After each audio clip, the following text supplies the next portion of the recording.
do we need to go ahead and approve that and come to the discussion? Not Okay. I'll make a motion to approve 2 through 5. Second. second. Vote. Huckabee. Yes. McCaslin. Yes. Peterson. Yes. Chapman. Yes. Okay, further discussion? Anything? Yes, on item one. Okay. On number 13,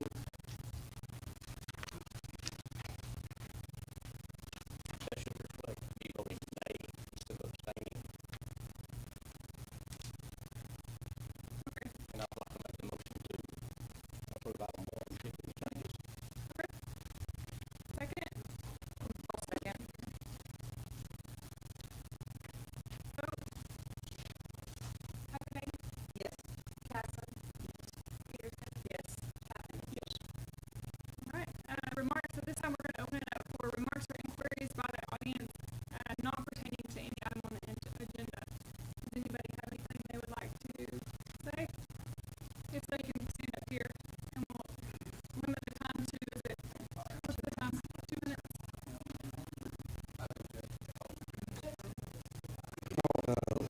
Last month back at my city bill fixed, they've been overcharging me for 2 trash cans for last year, and it's an amount of $263.73. And they've taken it off. I was supposed to, I don't know, they were supposed to put me on the agenda tonight, but it didn't look like I was on there. So.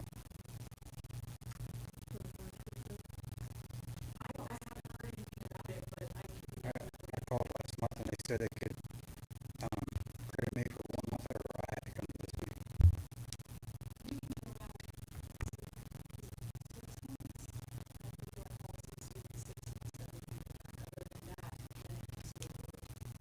Okay, You said it's been over a year. yeah, it's been for the last. Did you just enter it? Yeah, I just got it last month. Yeah. It's fixed now, but for the last 11 months it was getting charged for 2.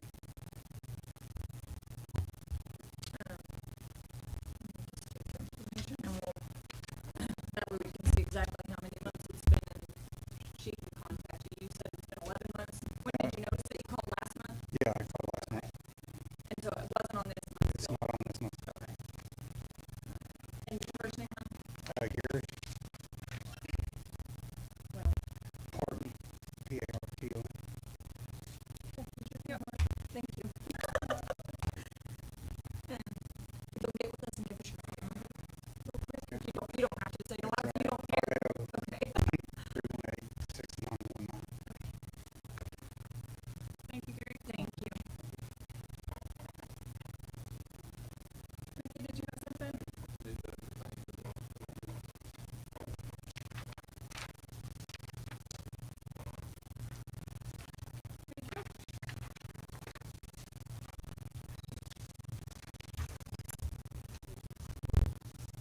At the ambulance board meeting, it was discussed that some of the employees were having trouble kind of explaining the $12 fee.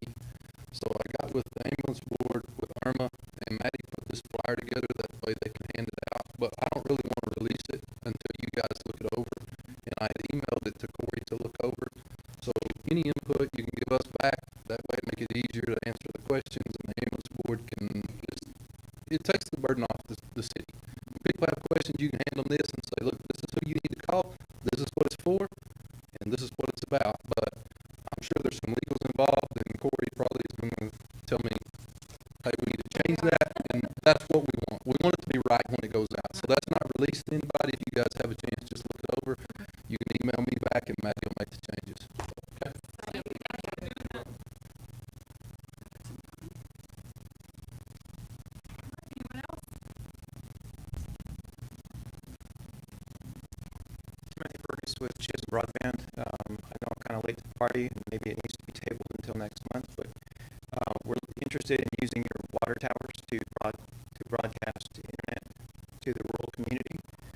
We've got eyes on at least 3 of your water towers that we would like to use. I don't see that we're on the agenda, but if we can table me to either the end of the meeting, or do we need to push until next month? Yeah, it'll have to be put on next month's agenda if it's not on there. As far as making any actions,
was just curious the magnitude of people, if they would discount it per individual. You see what I'm saying? Because that's, they do that a lot with that. I was just curious. So anyways, that would be the only question I have. But I'll make a motion to approve the renewal for airmen. Second? Yes. Yes. Yes. Yes. Alright, item 10, discussion and possible action regarding the approval and the Dobson Fiber pool agreement. The agreement will allow Dobson Fiber to utilize the city's utility poles for implementation of Dobson's infrastructure. Heather Durham?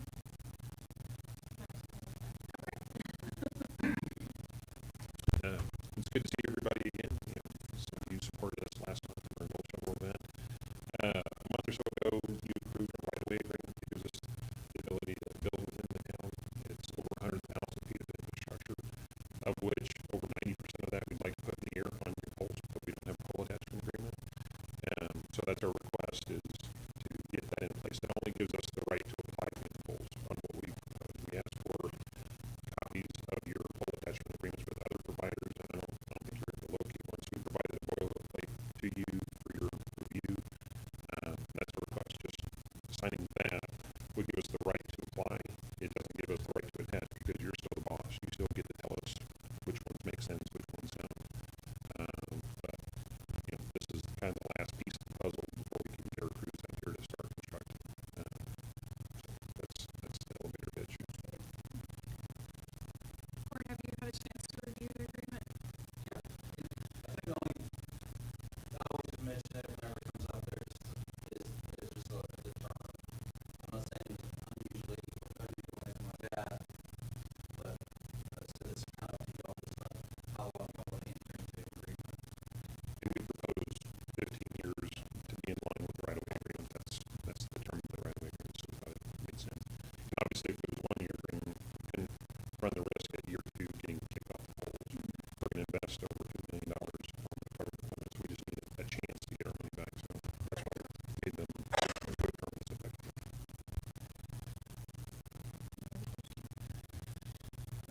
Motion to approve? I'll make a motion to approve Dobson Fiber pool agreement.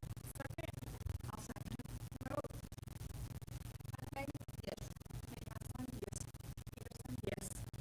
Yes. Thank you guys for coming out and explaining. Once again, thank you very much for your support. Alright, item 11, discussion of possible action regarding the approval of fuel cards, P-cards, credit cards, and other electronic payment methods for the fire department and police department to utilize for the purchase of fuel. You want to speak on this, Chris, and explain why you all need the fuel cards and budget sheet and this fire chief also obviously is using these, so I'll let him talk, because I really wasn't prepared for it. Okay, so the reason the fire department, we don't have a key or anything to, we always charge them Mangum oil and gas. If we're out past the time they close, we cannot refuel. If we go and help somebody, we can't refuel nowhere. We went to Gage when they had the big fire up there. They had fuel at the scene, but that's a pretty good ways up there. We had to fill up about halfway. Granite actually helped us fuel up, but there's no way to get fuel. So we would like to have at least one card, so if we went somewhere, we could fill up, or if it's late in the evening, because right now we're limited to one place to get fuel. That's the same for the police department too. Yes. Is there any reason why we don't do fuel cards? I don't know why we didn't have them before, but my suggestion would be if we approve it, that they still check with us to make sure that there's money available to use in the budget. Even if we have a credit card, doesn't mean we've got money in the actual budget to use. So that'd be my only suggestion, is for the guys to check with us to make sure that money is there to use the card, which normally we you know, we're pretty much on target with that, so I don't have a problem with it. And that comes out of their budget anyways, right? So they should know the numbers as the chief. Correct. And these department heads will be very, very hands-on this year in their budgets. And we've been looking into some stuff like fuel man cards. When I first started, we did, the whole city used fuel man. I don't know why we got rid of it, but we've been trying to look into certain things. We just haven't quite got all the numbers and stuff together, but, I believe when Dave first started, they had fuel cards, is that right? Do you remember, or is that, I think that's kinda when it stopped shortly I after don't that. remember exactly when we stopped.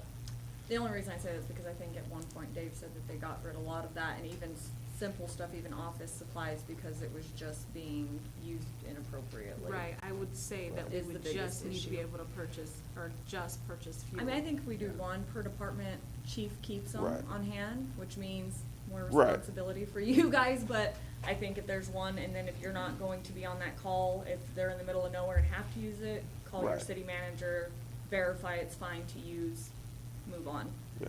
But,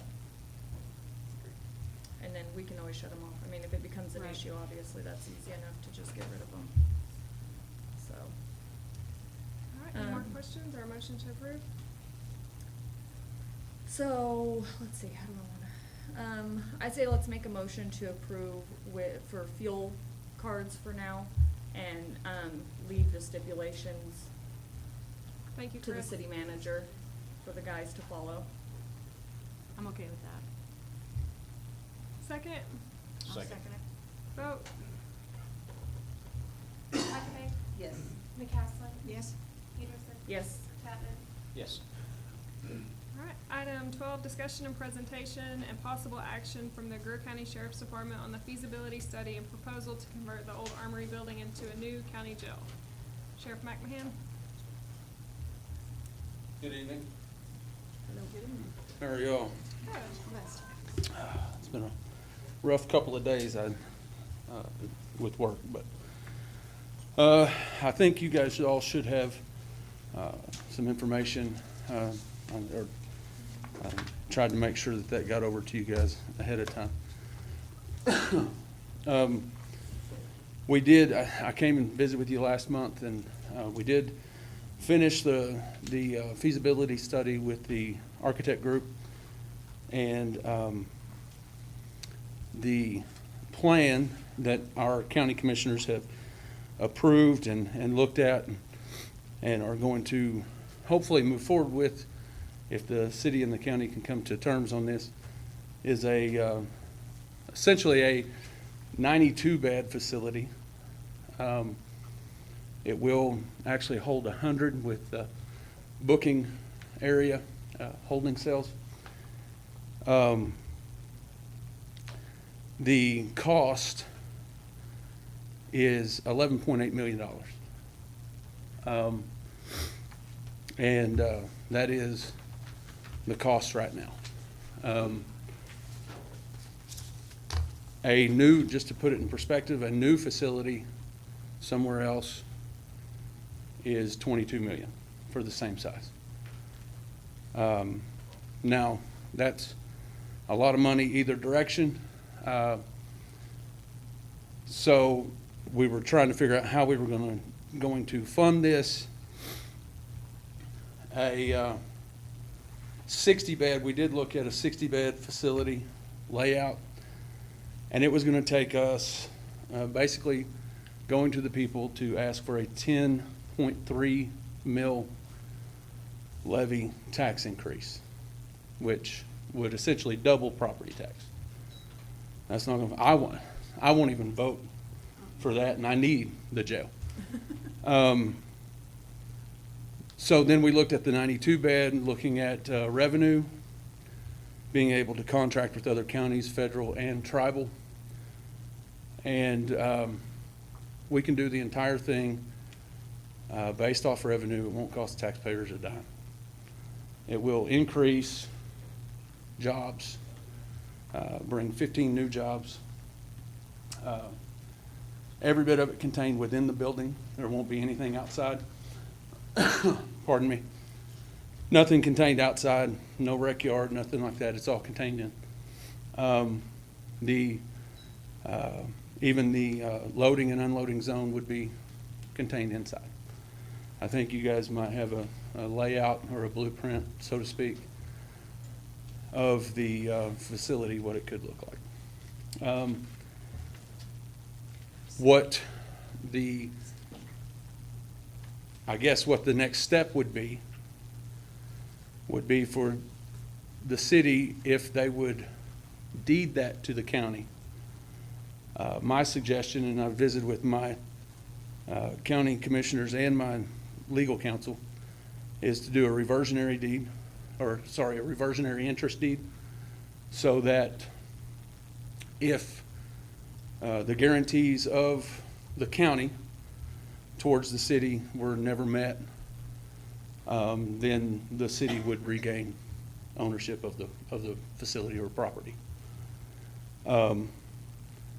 What I can tell you is, meeting with the commissioners, what we've kind of talked about is 5 free bed spaces to be able to house city inmates. And when I say city inmates, people who have municipal warrants or city charges, municipal charges, free of cost.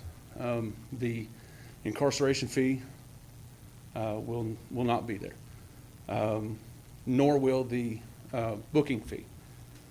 Now, 5, the potential or projected fees is looking like it's going to be $60 a day over there. So you're looking at $109,500 that the city would save or be able to have people set out fines. Now, what I can also tell you is that as they realize that they're going to have to set out their fines, they're going to start paying their fines, and that money's going to start coming into the city. I mean, I see it all the time with even county warrants. When they get picked up, if they can afford it, they're bonding out as fast as possible. Not only that, but eliminate all of the booking fees for any city inmate that would come in, even beyond the 5. And that's 5 at any given time. Also, 2 at any given time before we move into that facility. So whatever date that this is finalized, when both parties sign, the city starts getting 2 beds, and that's about $40,000 to $50,000 based on the jail fees right now for a 16 to 20 month window is what they're projecting the build would take. 16 to 20 months. You got about 4 to 6 months worth of paperwork to get everything done. It's a revenue bond. The county commissioners have already approved to go this route if we can make do with this deal. Now, I will say this. That's on these numbers now. If we wait a year, there's no guarantee that that will ever make it. It will generate enough money to operate and pay for. With about $192,000 left over every year, that money over 5 years is put onto the note, and a $1 million payment is paid every 5 years. And every 5 years, when you make a payment of $1 million, it knocks off 5 years worth of your payments. So you're taking that note and you're getting it paid off essentially, hopefully, in 15 years. So, and then you're looking somewhere in the vicinity of being in the black $500,000–600,000 a year. Now, if we don't do anything, we keep going the way we're going, where we're at. 104-year-old building, it's not going to make it. At that point, it would take roughly about a 2-time increase on property tax to house our inmates somewhere else. So it's actually cheaper of a payment for this building versus housing our inmates somewhere else by about $50,000 a year. So have you guys already talked to like tribal and state and things like that for contracts and what that State looks won't like? contract, but tribal will. They will not give us a go-ahead without a facility. However, I do have go-aheads with other counties, which And the is $60 a day, they're aware of that's what Mhm. the daily cost is looking like? Comanche County. I'm currently contracted with Comanche County at our 46 a day. And they have inmates in 5-6 counties right now, as far away as Muskogee County. And Muskogee County is a little over $70 a day. And so they can knock off driving 4 hours, 5 hours, plus, save some money. And that is based on those numbers, the 60 from Comanche County. And it would generate enough to operate and pay for at no cost. So What's your average number of inmates right now? our average right now, our county inmates are 20 to 25. And I house 10 to 12 for Comanche County. Are you still And- keeping Hollis's female inmates? Still keeping Hollis's female inmates, yes. And how many of them do you keep? It just varies. Last month I had one.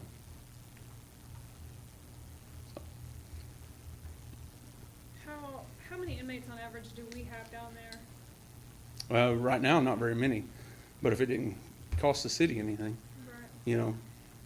That would be up to you guys. I say up to you guys, but up to Chief Taylor.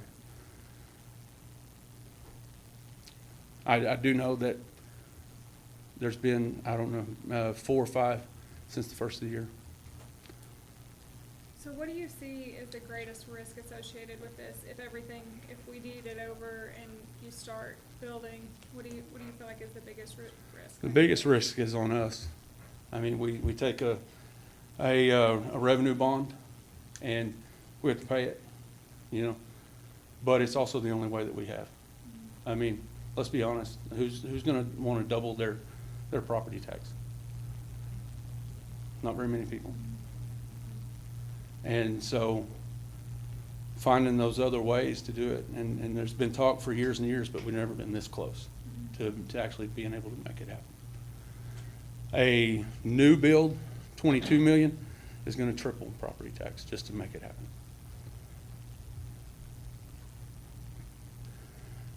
One mill generates $34,000. So 10 mills is only gonna generate 340.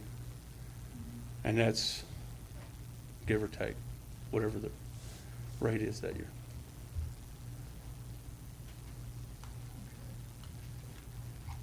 The city also is not held by doing the reversionary deed, or if they just wanted to get rid of the armory. I'm not gonna say the reversionary interest deed is the only way, because it's not, but I do want, I know you guys want to protect your investment. I think the city paid $10 for it. I doubt you'll take double your money now, but I don't know. County would pay 20. But I bet they would.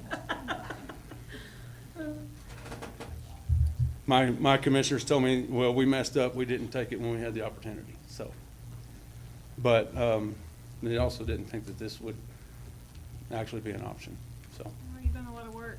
That's awesome. it's so basically, I all of those guarantees I talked about, the 5 beds, 2 beds prior to the completion date, all of that stuff, I put in a contract, an agreement, and if any of that is ever not met, then it would revert back to the city as ownership. So, and I'm good with questions if you guys have anything. How many did you say you could currently house? I can currently house 43, yeah. So you pretty well stay maxed out right now between yours and other people's. It's Yeah, 40%. so I presently get 226,000 a year from the county for my budget. It takes about 450,000 to run the jail. Salary-wise, I get 120,000. That's part of the 226. I get 120,000 to pay for myself and an undersheriff. That's salary, benefits, everything. All my other salaries I pay for with all my contract money, sheriff service fees, stuff like that.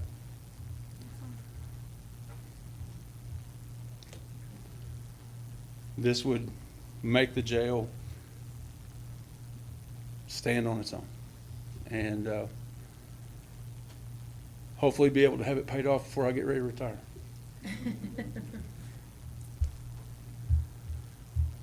Do you guys have any reservations? I met with Mr. McMahon maybe about 2 weeks ago, and we went over some things, and, I mean, it's a great idea if it's not going to cost, you know, like you said, it's not going to cost the taxes to go any higher, and we also talked about even using some inmates to take care of our cemeteries and parks and Yeah. come with, you know, one of our city employees, and maybe that would help us out a little. Thank you for mentioning that. Part of state statute does give me the option to release county sentenced inmates that meet criteria and basically non-violent felony or misdemeanor. They can be released. So if you need somebody to, you know, weed eat a cemetery. I don't know what item that is on the agenda, but. We can't discuss that right now. But anyway, much like was done with DOC a number of years ago. So basically, it's gonna increase our labor, decrease our costs, because we're not gonna have that insurance and the liabilities that we currently have with the armory. Is there any negative for us, aside from losing a property?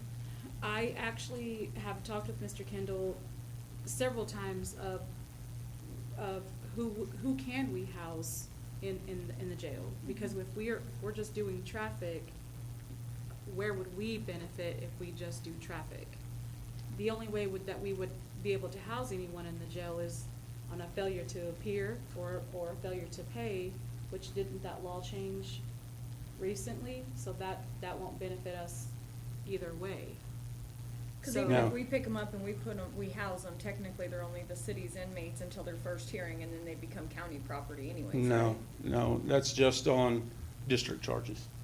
And even then, they're my inmates Right. on district charges. That's what I really want the board to know, what our police officers do and the difference of what the county does. Ours don't do any felonies, it's just traffic. No, I know on the site, on the November 1st statute that changed, the cite and release warrants, it's a 10-day, you have 10 days to go in and take care of it. If you don't, then a new warrant is issued. And that one is an arrest warrant. Am I correct on that? Yep. Okay. I think the biggest discussion is gonna be with us is the building situation, if that's, if we decide we wanna deed it, or how we wanna go about that option. And then just,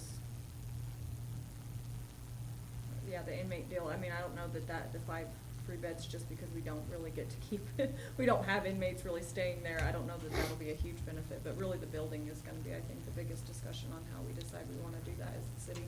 Well, I know in through past years, like Mr. McMahon said, we wouldn't arrest because it cost us $100 and something a day to put somebody in there for a traffic ticket, which we don't benefit either way, but, I mean, that's just something Mr. Kendall will have to explain to us on what we can do on the failure to pay and failure to appear, if we can house them, because we do have, I mean. It happens all the time, they don't come or show up, but if we can't hold them to that, it's not gonna benefit us.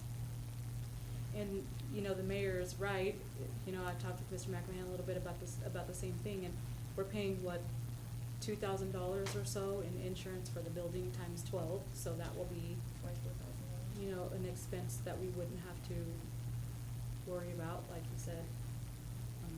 I asked him when we met, I said, did you have a public hearing? Did you invite the public? He said he did. You had a good turnout. That's the main Good. thing, is what does the public think? And he had, We had 20 to 25 people, some of which are here today, that were there. And given the three options, the 60-bed doubling property tax, the Nobody's gonna go for that. and there was also another 92-bed with a 3.5 mil levy, which is only going to generate $100,000 a year. What's the point? Yeah. Or just straight revenue across the board, 24, 25 hands, straight up, you know. We're in favor of that. Tried to do everything we could to prepare for this. Been working on this since November, so.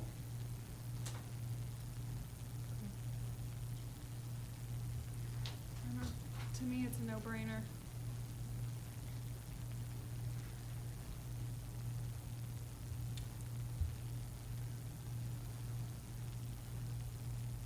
You have anything, Corey, that, Well, of course, I got some reservations that I don't really want to express right now, because I don't think I should really take action tonight on this, since you're just not receiving that information. I think you need time to digest it, but I do have some reservations. What kind of a legal process is it to just deed that to them? It's not much of one. They have the ability to do that, and y'all have done some. There's been other reversionary deeds done. For example, the Mounties rodeo ground down there is one such deed set up.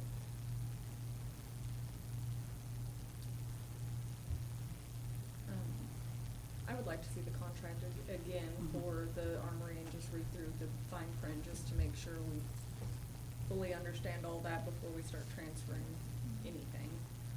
So you would just suggest we set up a special meeting Yeah. and kind of review this, and we can discuss it with you individually? what is your timeline? As soon as possible. I'm just gonna be honest with you, the longer we go, we run the risk of, you know, like I said, a year from now, it may not be doable on a revenue bond, so. And, you know, if anybody has questions, my door's always open. There's usually somebody always there. Okay. So, So should we table this for today and set up a special meeting maybe for the That's what I next would week or so? recommend. Okay. Table it or just no action? Either or. If you table it, you just have to pick when you're gonna table it too. No So we action. do no just bring it action, back so we anytime. can figure out a date, cause it's getting tricky to find dates as it is. For everybody to We get won't together. take long. It okay. ain't gonna take a year, I promise We you will not that. take It long. won't take. Well, and like I said, as soon as possible, you know, that way we can get moving forward. Because one way or the other, I've got to figure something out. So, We'll put it on hold long. All right. any other questions for No, me? and thank you for all that you Yeah. have done in preparing for this and are doing. Well, thank you. Thank you. thank you, Sheriff.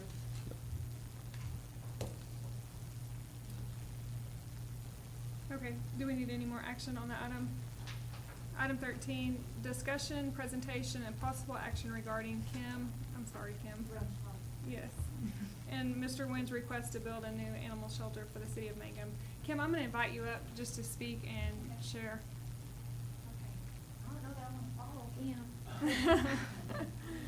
Like she said, my name is Kim Rumschlag, and I'm actually from Altus.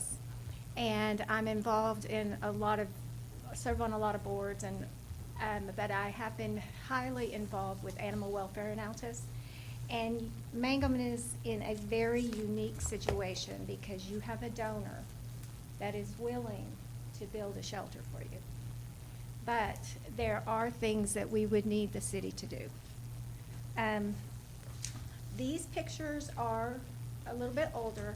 I made copies. These are of your shelter, the inside of your shelters. If you have not been to your shelter, you might want to go look at it. I do believe that door has been replaced by Mr. Wynn.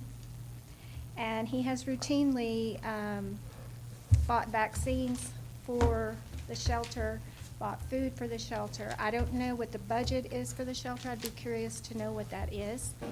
And if this was something that we could do, there would be things that we would need budget-wise for you to be able to maintain it, the new shelter.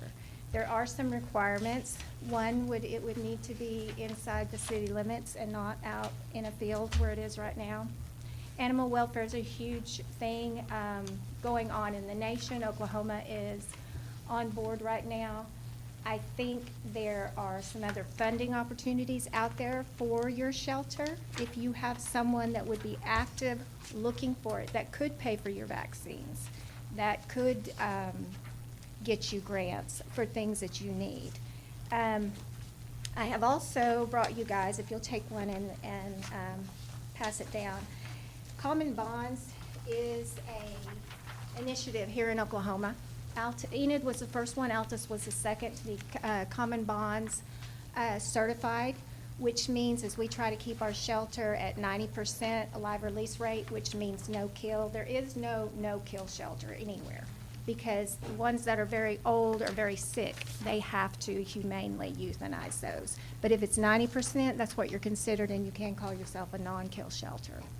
Common Bonds, we just strive to do that. There are lots of things with Common Bonds that can help funding-wise. And if you will see on your Common Bonds paper down here, the Southwest District Captain is actually our shelter supervisor, Jeremy Calloway in Altus, and they do have area meetings, and a lot of the area shelters work together. Also, there are, with Common Bonds, there are new shelter design resources, all kinds of resources for your shelter to apply for grants and things like that. And I don't know if you guys have ever heard of Best Friends Animal Sanctuary is the biggest sanctuary in the United States in Utah. Common Bonds and Best Friends for Oklahoma has come together to provide more animal welfare for the state of Oklahoma. I don't know if this is even on your radar to have a new shelter. I think Mangum is in anything that Altus has done. Altus has done in the last probably 6-7 years, has brought in over probably $3 million in animal welfare for programs that we have over there. We have unbelievable programs. We have a program with the Humane Society of the United States where we partner with Chewy.com, and we get semi-loads of pet food and pet products. We can do that every 2 weeks if we wanted. But we have that resource, and there are resources out there for you guys too. But it starts with, to me, it starts with some of your ordinances. I've read through your ordinances. To me, you're lacking on a lot in animal welfare. But there's no reason to like reinvent a wheel. Altus, if you wanted to look at other municipalities and their animal ordinances, everything is already done. One of our number one things we did was a no chain law. And that's the way that most cities are going, is to no chain. It's one of the worst things you can do to a dog is chain them 24/7. So that is one thing that Altus did. And of course, we gave our community members probably 60, 90 days to be able to build an enclosure or do something. We make a lot of revenue off of our ordinances, and I don't know if you guys do or not. But we also have a program that will help anyone. If someone called up and said, I need a doghouse or I need fencing, can somebody help me? We have a program that does that. So it's very, Altus is, and they've been recognized nationally. Altus has. So I wanted to let you, because I've talked to Jackie, and of course, and that was a couple of years ago. We've looked at one place to put a shelter here. It could be put into an existing building that you already have. If it could be refurbished, I don't know what you guys have anymore. We talked a little bit about, I don't know the name of the street, but where the stoplight is down here past Sonic, that road that runs east and west, there's a place where I think you guys maybe dump stuff. I don't know what that is, you know what I'm talking about?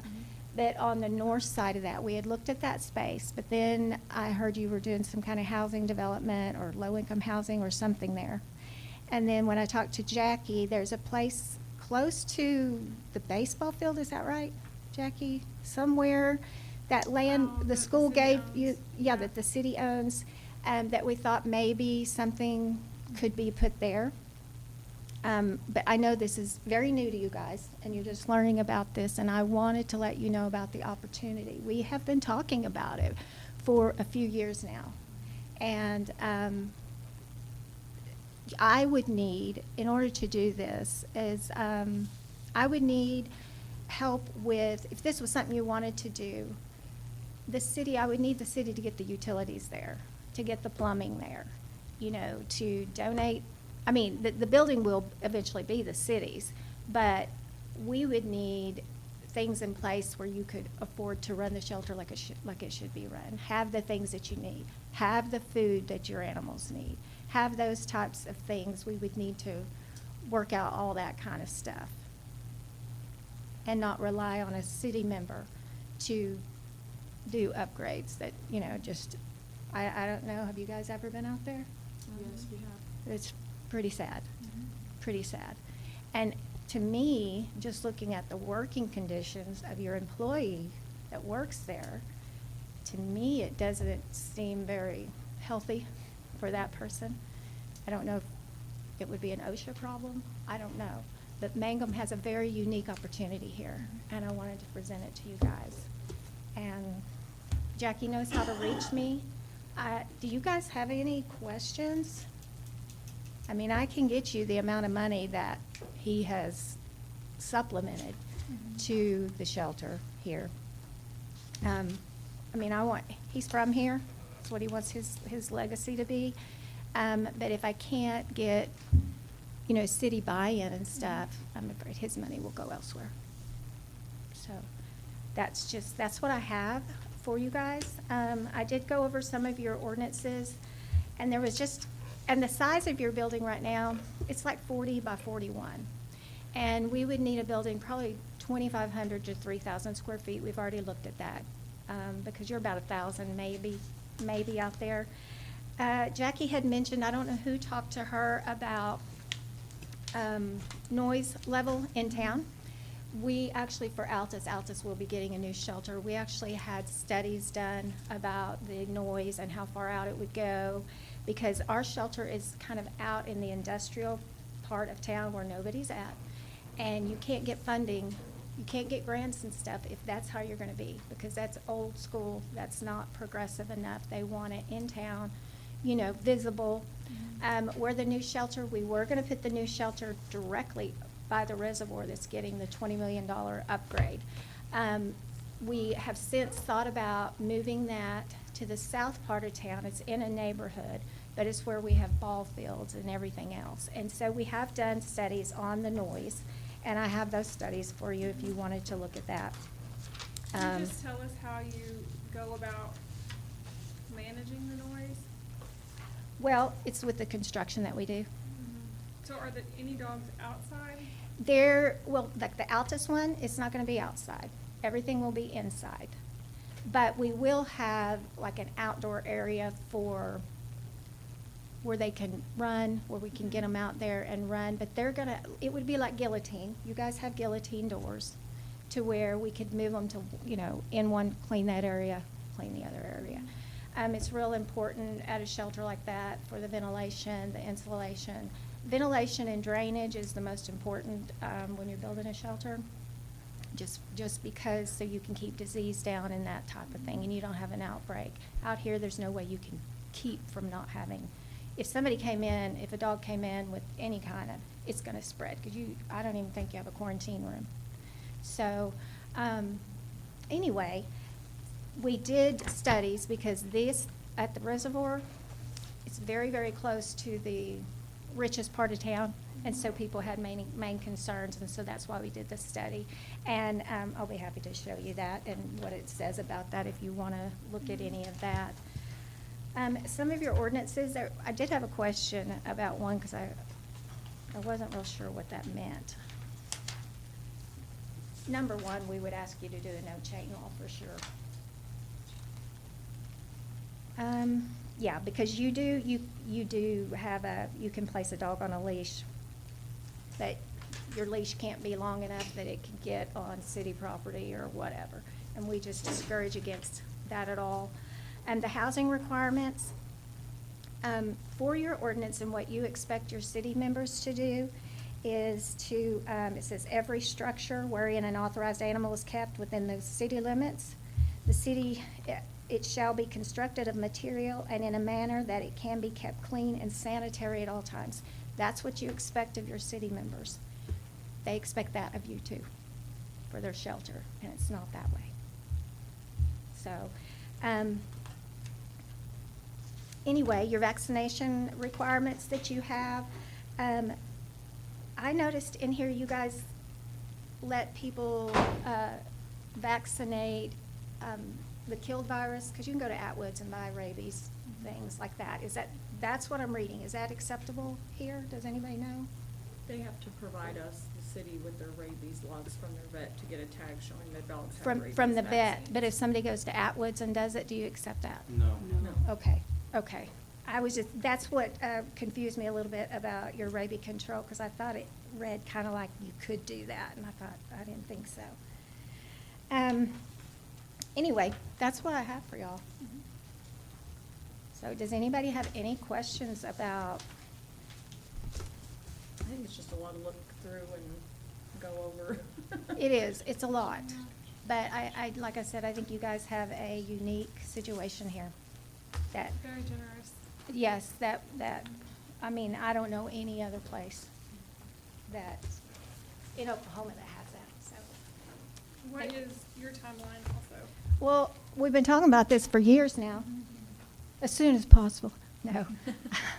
You know, if there's a lot of logistics and things we need to work out, I wanted to come and talk to all y'all about it, and then maybe at a later time when you can get some questions together or something. If I don't know what kind of buildings you guys have here, I have no idea if you have any empty city buildings. We don't want to take the armory from the sheriff. We would take it, but we want them to have it. But anyway, I don't know what you guys have available. I know in a small town your budget is very, very tight. And, you know, can you tell me what the budget is for the shelter? Right now, I cannot, because in this last budget, it was combined with with a couple of other departments, so I can't tell you exactly what the animal shelter runs, but this next budget I can. I'm currently working on it, but I can email you or talk to you about it later on when I can pull it up. Sure. One of the other things that we did in Altus is it had always been, the shelter had always been underneath the police department. Mm-hmm. And that's the first thing that we took away. And of course, the chief of police was glad, because it's the last thing on his, you know, it's the low man on the totem pole. He's got bigger fish to fry. So we had it actually put up underneath the city manager. Mm-hmm. And it worked out really well, because it took something off the chief of police's plate and just opened up for more. We have a committee that says that our city has a committee on animal welfare that meets monthly, and we do all kinds of things together. So I want to see that for y'all. Awesome. Thank you so much. Thank you. Yes, thank y'all for having me. Yeah. Okay, moving on to item 14, discussion and possible action regarding adopting a policy related to online bill payments, including the possibility of implementing a potential date each month where online bill payments will no longer be processed or discontinuing service. Irma? Well, this was brought up due to, I guess, the confusion that we've had all of a sudden on paying bills online. First of all, since I'm on live right now, our bills are due on the 10th of the month. The 10th. That's not the 18th and not the 22nd, not on cutoff. They're due the 10th. So If you go, when you pay online, it's just like a check. If you go online and you pay a bill, that check takes time to travel to the city. So if you pay it on a Saturday, nobody's even gonna see that. The online people are not even going to see that and accept it and send it to their bank until the next business day, which would be the Monday. So we've had, all of a sudden, because we've had this up for maybe 3 years now, and now people are upset about being cut off on the cutoff day because they paid online, which we don't get that because it takes about 2 business days to get to us. The online system is a third party. We have it in 2 different areas. We've actually even added it on our bills because it's just become a conversation piece out of nowhere. But we either need to keep it going or we need to stop because it costs us approximately $2,000 a month to have this online system to pay the bills, to where we can't keep crediting people's accounts when you pay and they call us and they're upset because they didn't see it or they didn't. We put it in 3 different areas, two online and 1 on the utility bills. We've also sent out notifications since this problem has arose. But it's third party. That's what I think the biggest thing that people need to understand. This isn't the city coming after you. If they don't post their payments for 2 or 3 days, that's not on the city. So if you pay your bill on the 10th and it doesn't show till the 13th, the city's not gonna eat that fee. That fee goes to us because it's still late. So if it takes 3 days and you can tell it takes 3 days, pay it 3 days earlier. Because it's just constantly becoming, well, we don't wanna pay our late fee. We paid it online on the 10th. Doesn't matter, this is not the city doing this is the third party app. So we can either eliminate being able to take credit cards at all, which we don't wanna do, cause we know for some people it is very convenient. But going forward, there will be no fees taken off for people's bills showing that they're late. If they pay them on the 10th and we don't see them till the 13th, it's still a late bill. We're not seeing we're not getting the payment either, that's the thing. So it's not like we're getting it, but it's not posting. And we're taking an extra $10. We don't see it for another 2 to 3 days either. So, and we really have our guys running back and forth on those days. We have people that will come and show us the phone and say, hey, it's pending, you know, but a pending to us is, it means nothing. It could still be It's just declined. that, it's pending, and it still could be declined.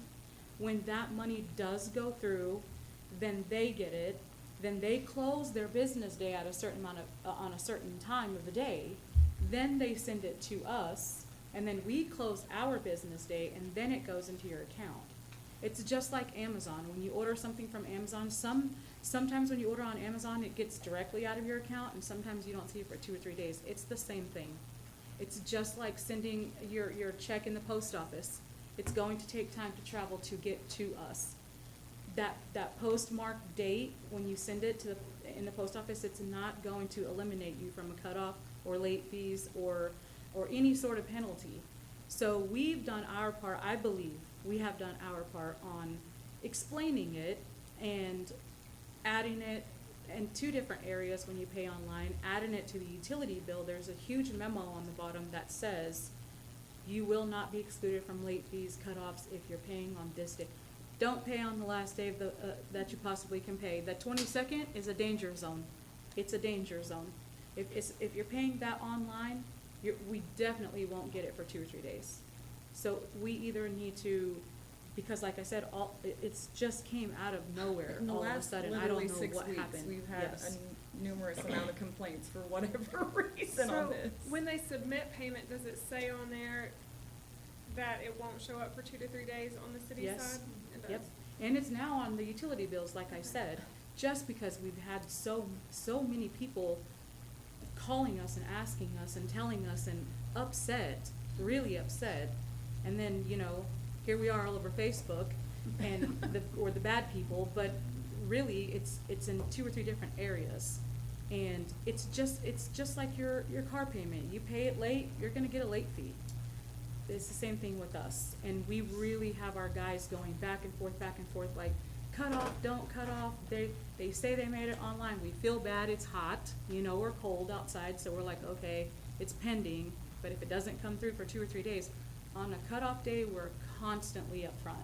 And our guys are coming in and out, in and out. the community has a better chance to call us ahead of time and say, I can't pay, and we take care of it from there, versus paying it online and then it's an argument that day. Our guys could be gone, our guys could be out of water leak or, an electric outage, you know, anything. So, we either need to continue it or discontinue it if we're gonna still have this problem, because it's becoming a major problem.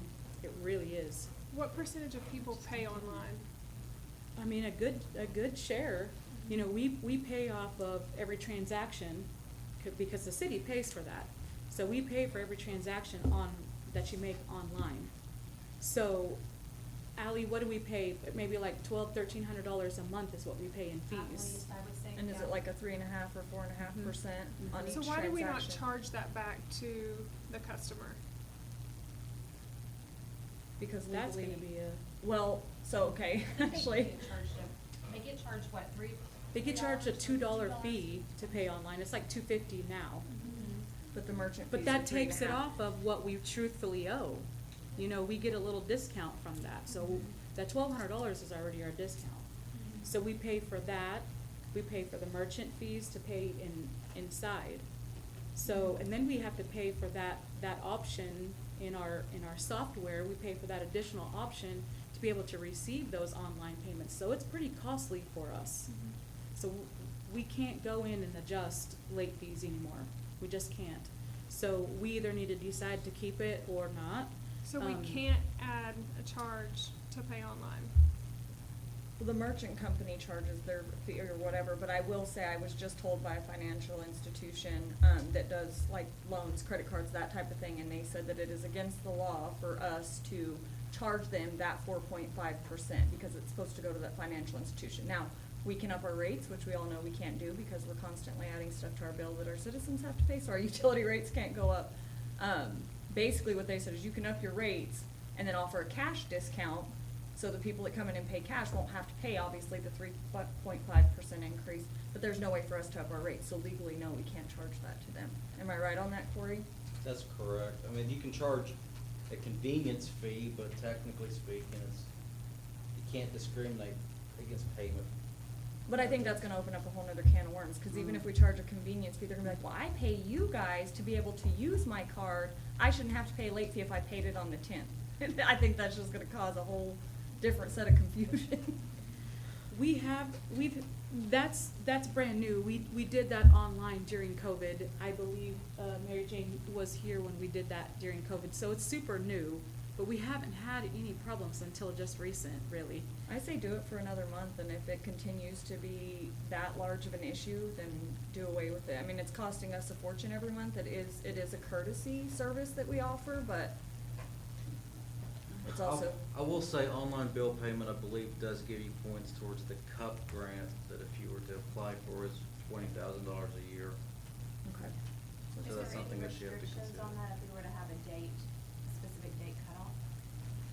But Let's say we've stopped credit card payments on the 15th of each month. If we stopped, which we've talked about going and shutting it off at a certain time.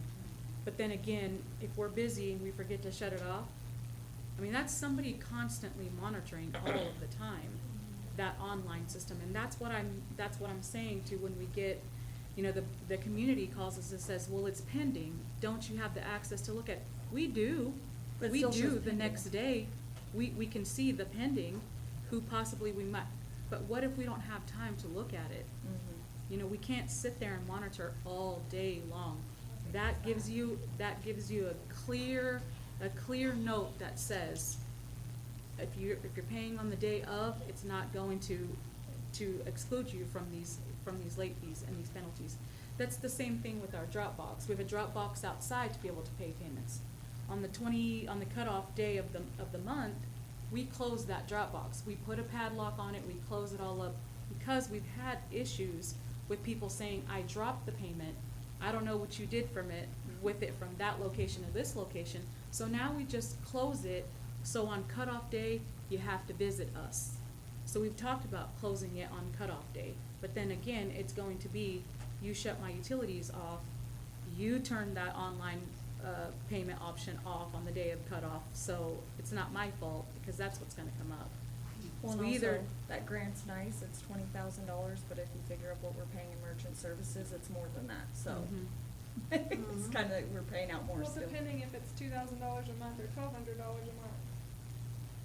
Is it ever really that low?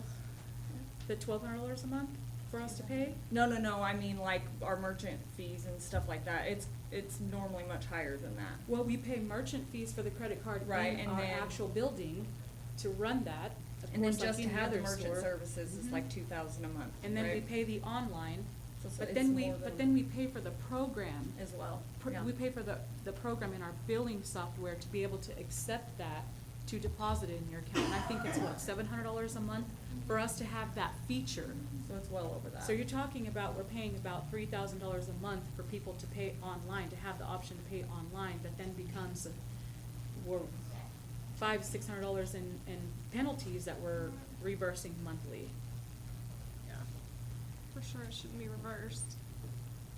They're getting notices. Yes, but it is a tough day on cutoff day. I challenge anybody on a cutoff day to come in here and sit with one of those clerks, because it is a lot. They get beat up a lot. They get called to every name in the book, and I get it. You know, nobody wants their utilities cut off, but also, we're talking about people are fighting us on the day of cutoff. I would probably give you more slack if you paid it on the 10th when it's due, not on the day that it's a danger zone. Right. So we are trying, you know, and that's what I'm saying. I don't wanna sound like this harsh person up here, 'cause really I'm not. But we've tried, and we've added it in 2 or 3 different areas. And we look at your utility bills when you go home. We've got that huge note on there. And, we've just tried to place it in some different areas. So we either need to come up with something of what we're going to do, if we're gonna keep it or not. I say with all the notices that have been sent out, I mean, it should be pretty well aware. I say we table it till our next meeting, and we can calculate the numbers between now and then and see how many complaints we get, and then next month's meeting, we can make a decision to either keep it or cut it. Sounds good. And to know the exact total cost, I think would be helpful too. I'm sure that every month it's different based on. It is. It's gonna be but different to every have month. Kind of an average, or maybe the last 3 months total cost. I'll get you the total, but trust me when I tell you, we're paying out a lot for them to pay online. We really are. And as a matter of fact, we've saved, because when I came in as city clerk, we've changed the credit card machine, because we were at a flat rate. No matter what your utility bill, we were at a flat rate, so we went off a percentage now. So it's helped a little bit, you know, on just some different things that we can do. We're not out to, like I've said, even with the newspaper the last week, we're not out to hurt anybody, but we still have to be able to pay the bills. And every time we adjust, it's cutting us off. You're cutting an employee off every time we have to adjust something out. Right.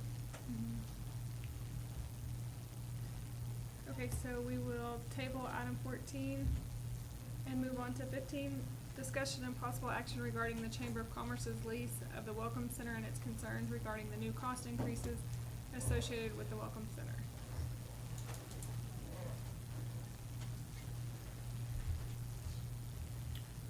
I'm here to represent the chamber. Based on what I just heard, if you guys discontinue the utility deal, it would, I think the utilities on that building are $8,400, and it's costing you $14,400 to do the online pay. So if you discontinue that, the chamber would gladly stay in our building, and you would profit $4,200. How's that sound? Let's hear the rest of your proposal. Okay. Well, we did get the notice. You know, we do have some questions as a chamber. The first one being the utilities. We did get notice, and I've met with the city manager and the clerk. Great meetings. They've been very open on some suggestions that they have for us. Our biggest concern is those utilities being put in the chamber's name. You know, we're not the only ones that use that building. There are other people that use that building, and for us to take on the expense of those utilities, and Ally and I talked about that, I think it's about $700 a month. Is that right? That's with the gas and the electric, not to mention, I believe you guys are paying the internet as well. So we don't have that money. I'm just being honest with you. And we look at it from the standpoint of the chamber. If that $700 that we're paying to the city for that, or to, not to the city, but to take on that expense, that's $700 that we're not putting back into the community. You know, we're not for profit, we're non-profit. That's concern number one. And for us to put those utilities in our name and the chamber be responsible for them when other people are using them, I mean, basically that'd be like you putting the utilities of your house in your name and letting everybody else come over and use your electricity. It just, you know, it doesn't add up. The second thing is the rent, which would be the $425 on top of that. That's just an expense that we don't have. We've met with the alumni. The Lions Club also uses that. The Lions Club does it. They've got no budget. They've got a zero budget. The only money they have is, you know, just from the flags and all that they give back to the community.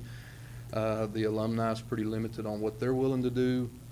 Not that they only use that building 6 months out of the year. When you get right down to it, they use it for maybe an hour a month during those 6 months.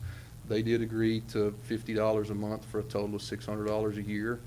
On the high side, the chamber, we kind of kicked around about $100 a month is really all we have to spare. I mean, I'm just being honest. And, you know, I know you guys are in a position to where you have to do some things, but we're in a position to where communication needs to be key between all of us, and we need to, I guess my question is, if we don't switch those utilities, are you just gonna lock the door and we walk away from there? Well, no, there's been other options. Okay. I mean, Irma has spoke with Linda, and it was also brought up because she kind of was talking about the finances and stuff like that, the alumni being in there. So also, I want to, the city didn't, those people were brought in by previous long ago members, I guess, were allowed to all use that building. We were unaware that everybody was using that building, so that's why we didn't approach them. Oh, no, I don't think, we don't feel targeted. I mean, Right, but by any I'm just saying, means. well, we just didn't approach them as far as them being, you know, also in charge of taking some of the financial responsibility off of you guys. But I know that Irma did talk to Linda, and she did offer her, she says she works a couple hours a day, or a few days a week, and you guys have one meeting a month typically. Correct. She offered to set her up in the city where you guys could host your meetings here, she could have a cubicle here, she could have a phone here, and that would alleviate all the costs. Correct. So then it wouldn't be, and to me, to have the chamber in the city is a good idea anyways, because we should be working together. We should be able to know what businesses she's talking about, if people are approaching her to bring new businesses in, or if Irma hears and they can work together, whatever the case may be. But I mean, if it's a financial, because it is a financial problem for us as well. We're paying insurance, we're paying utilities, we're paying for the building to be there, not to mention we own it, but, it's a financial problem for us too. We're out a lot of money with no revenue. You guys are nonprofit, so that was, to me, the best option. I mean, I don't know if that would be an issue for you guys to be able to have your meeting. I mean, it's. We discussed that, and we also, we talked about the annex over here. Which I wouldn't. And we went and looked at it, and we're not opposed to it. It's in bad shape as far as cleaning. Right. But maybe if we save that $14,000, we can hire somebody to clean our buildings, our community center buildings. But, yes, if that was cleaned up, it actually wouldn't really be a It's, bad you know, building. And I did tell Mr. Lively, Yeah. that's probably the best option, because I have to keep that building open. We have fire department stuff on the other side of that. We have heating for the shop guy and the fire guys on the other side of that. So we can't go and turn the power off and the utilities off at all. It has to stay, they have to remain on and active. So I said, hey, even if you came over here, that's an option, because I can't close that building down. And it's all alone, and it's a big building, and we used to have our meetings there, but it definitely needs some cleanup, for sure. And we actually even, Mr. Chapman and I talked about even the roof, repairing something over there with the awning, that we had some damage and stuff on that. We're working on that as well, so. Your friend would like to speak. Jacob's these days, he's just anxious. My next concern is you're gonna have an empty building on That's my biggest on the concern. block there, and that's not gonna look good. And eventually, whether you sell it or not, or whoever gets it, if they take care of it, it's gonna fall down. So then you're just gonna have another vacant lot on that property, whether it's costing you money or not. It's not gonna look good to this town. I agree with that. Now, is the back part, did I see that, is it falling into? I believe the back part is, and the roof ain't very good. I think there's a hole that has been patched on it. The windows are not that great. I mean, the inside where we have our meeting and stuff, it's been remodeled. Y'all remodeled it, and I mean, it looks great. I mean, I think a little upkeep on it from the roof to the outside awning on it and stuff like that would be able to maintain and keep that building and not put a hole down there on the square. So that's just another eyesore that would be like over there by Ace Hardware that you would look at every day. That don't look good to the town. Another concern, and if we do decide to take on the utilities and pay the rent, what's the expectations of the city to keep the building up? Because if we become a tenant, are you gonna become a landlord? And the windows and the roof and all of that kind of stuff is gonna have to be repaired, and if we're taking on the responsibility of renting the building, we're gonna expect the upkeep to be there. So that's my question. Because right now, we're taking care of a lot of that building. We do clean it when there's problems. I mean, we've done a lot of the plumbing. We've done some, we've replaced the hot water heater. We've done some electrical, and the city has. It's a nice building. It is. We would like to stay there, and that's the question: is if we don't switch the utilities and we don't agree to the 425. Is that our option that we need to move somewhere else, or is there some form of an agreement where we could stay there? I mean, that's really the bottom line. So if they move out of the Welcome Center, what does the Welcome Center cost us from that point on? Building insurance, And minimum utilities, because we have to keep because the you're not gonna be utilities able to on. shut those off. That top part, from what I've understood, is not insulated. So whatever waters are left in those lines are gonna bust in the west. And that's what caused the beginning to remodel. And the roof needs to be repaired too. Yeah. So my deal is on the expense part of it is, okay, what's, say $12,000-13,000 on letting us stay there, concerned y'all is in putting another eyesore down there on the square. Is it worth to you keeping, letting us stay there and not spend that money, or is it moving us out of there and then selling it, hoping somebody puts a business in or it falls in? And then you're gonna close it down anyways and have a vacant lot, so.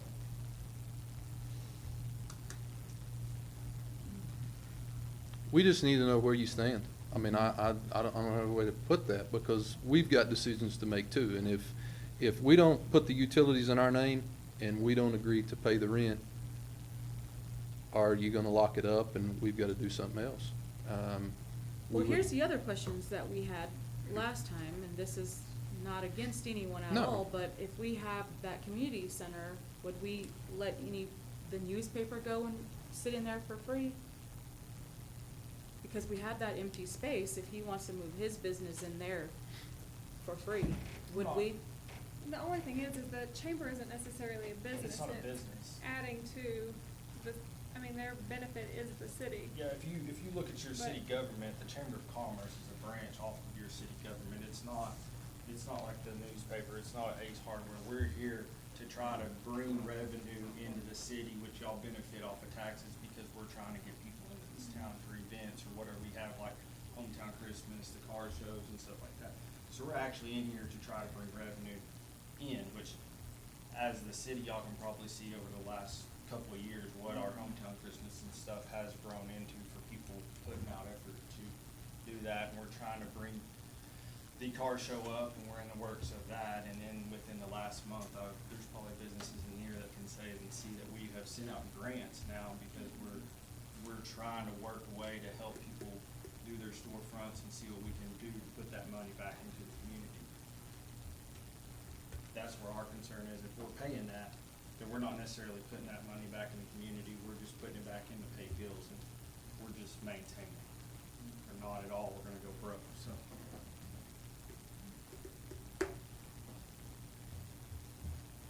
So are we.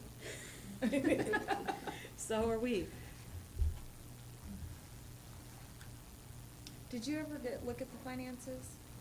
For the chamber, no, I did talk with Linda and I think Mr. Lively as well, and said, I suggest that they bring their financials so you all could see what they make, We don't make what they anything. do or what they have to be able to even pay anything. So it's about $100 a month. I mean, I'm just telling you, that's what it is. We looked at it. So you're looking at $1,200 from us and $600 from the alumni. That's $1,800. 2 years ago, we had zero. I mean, you know, thank you, Linda. You know, our memberships are up. I feel like we're going in the right direction and doing some good things, but we can't afford this. And if it has to be, it has to be. We just need to know where we stand and what we need to do. We would like to stay there, but if that's not an option for us, then we need to know. So is that, I mean, is it something you guys would consider? I know you said you would like to stay there, but is it something you guys We- would consider to move here or move to the annex building, or you guys aren't? And the only reason I asked that, Nikki, I had 3 people approach me today saying the city was shutting down the chamber. First of all, No, we're and voting I'll that tell we you don't right own now, the chamber, we're I not have, doing that. I have We cleared don't up, have any access. I have shut that down 10 times, and I hope both of these ladies will tell you that I've communicated and. Oh, yeah, they and- have. I don't know where yeah. that even came from, but literally I had 3 back-to-back Because, people say that, and I thought. Well, you know, I mean, Oh, yeah, just- it's that's what they like to inevitable. do. Um, No, we don't feel like at all you're shutting us down. We feel like that, I mean, like she said, I mean, everybody's searching right now. But we do feel like we bring an adequate amount of offset to the table. I mean, I would like to think that. I don't want you to view us as deadbeats that aren't paying our rent down there and not paying our dues, because I do feel like we bring something to the town. Agreed. And it is a nice building, and it's a, you know, it's a good asset to the town. I mean, and I like it when people use it. That's what it's for. I mean, it's the welcome center. I agree with that. I have great And I like concern it being located on the Yep. square. What is the Summit building? Could we find out what is, like what other cities do to support their chamber, or how? I believe Commissioner Peterson I called reached out to, some I'm assuming places. it was his receptionist, the mayor, or the, city manager in Altus, and he said that the chamber, they have their own building, that they basically give them a large discount on their utilities, so, but they have to provide their own building. They own that building, correct? Mhm. Is that was But I the- mean, they still had to purchase it at some point, or what, it wasn't the city's building. Right, that belonged to the gas company. Yeah. Belonged to Harvard. And I mean, I don't just disagree with what you're getting out of the city of Altus, but you can probably look at their businesses and the businesses we have here, and there's probably a substantial amount of difference in what they. Well, yeah, their revenue is Pay obviously their higher. memberships and their revenue, Kinda they can know. probably afford that. From the last meeting, but insurance and Summit together runs about 510 average. I don't have it individualized. That's fine. So could we possibly meet somewhere in the middle? Well, so that's what I'm thinking, like, for instance, Summit Utilities. I have no idea. Summit is not us. We're paying the Summit bill there, but that's not the city. So even the Summit bill, which I know is pretty significant, it's a gas bill, it probably roughly runs anywhere between probably 50 to 150 or 250 a month in the wintertime, probably.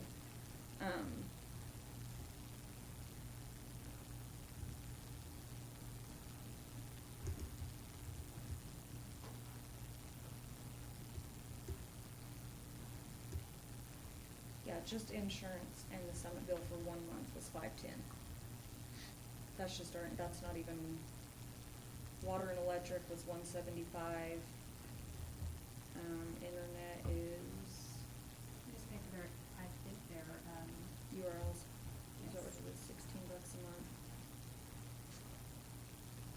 in the email, I believe, is what we. Roger, it was Oh, 16 okay. is.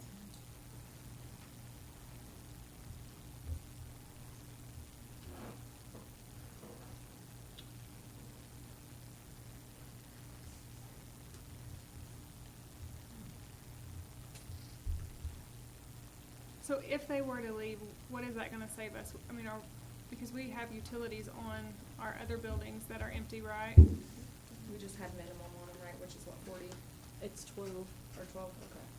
It's $12 for water and 13 for electric, I believe, is the minimums. 38 bucks a month. And so what of the 510, what of that is insurance? I don't have it broken down that way. Yeah, this is just. The majority is probably insurance, though. So that, we're not gonna lose that cost, even if you guys move out or close down or whatever, I mean, we're still gonna have the cost of insurance. Well, we would contact our insurance company and let them know nobody's in there, Mm-hmm. that this is vacant. But we would still have an insurance premium for that, right? Mm-hmm.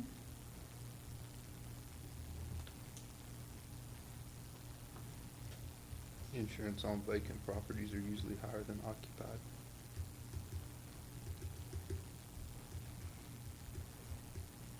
It may not be though. I don't know. We, you know, and I just want to be clear to the council, we are not willing to take on the utility costs.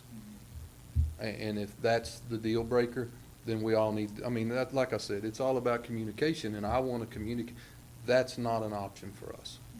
We cannot take on that uncalculated expense. You know, and I know you are. I know you, and that's basically what you're saying. Well, you're asking me to do so. Well, yeah, I mean, I guess we are, because I'm telling you, we can't do it. We can't take on the unpredicted what the utilities would be.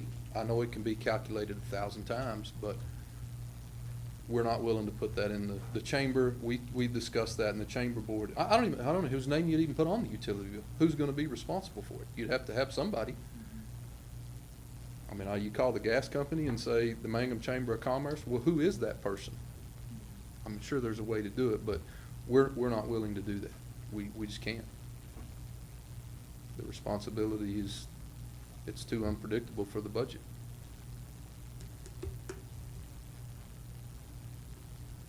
You're saying the Mangum would you guys take on the Summit utilities? No, we will take, we're not willing to take on, I mean, we discussed as a Period, board, anything. that's correct. We're willing to pay some, we're basically $1,200, we're willing to pay $1,800 a year to the city. 1,200 of that comes from the chamber, 600 of that is coming from alumni. That's all we got. That's it. You can do with that what, I mean, you can calculate that as rent, you can calculate that as money towards payment. That's it. I mean, it's all we got.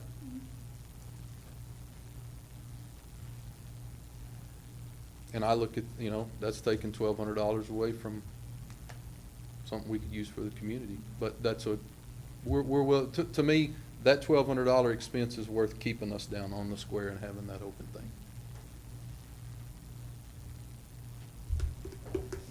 Linda, is there anything I haven't said, or, I mean, okay.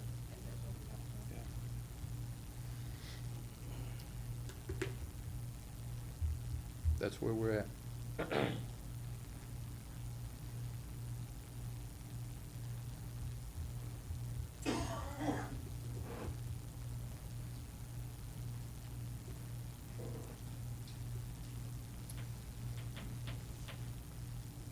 So keeping it downtown is everybody's biggest concern, is not wanting to see the building vacant downtown. I think when you look at our square, I mean, even the south side, and I have a business on the south side, it is sad to drive by there and Well, pretty the whole damning for square. your business. You know, whenever half of the square is in shambles, and, you know, then we have the north side, and I think if we start vacating buildings, the same thing eventually goes if we're not investing in the buildings that we do have.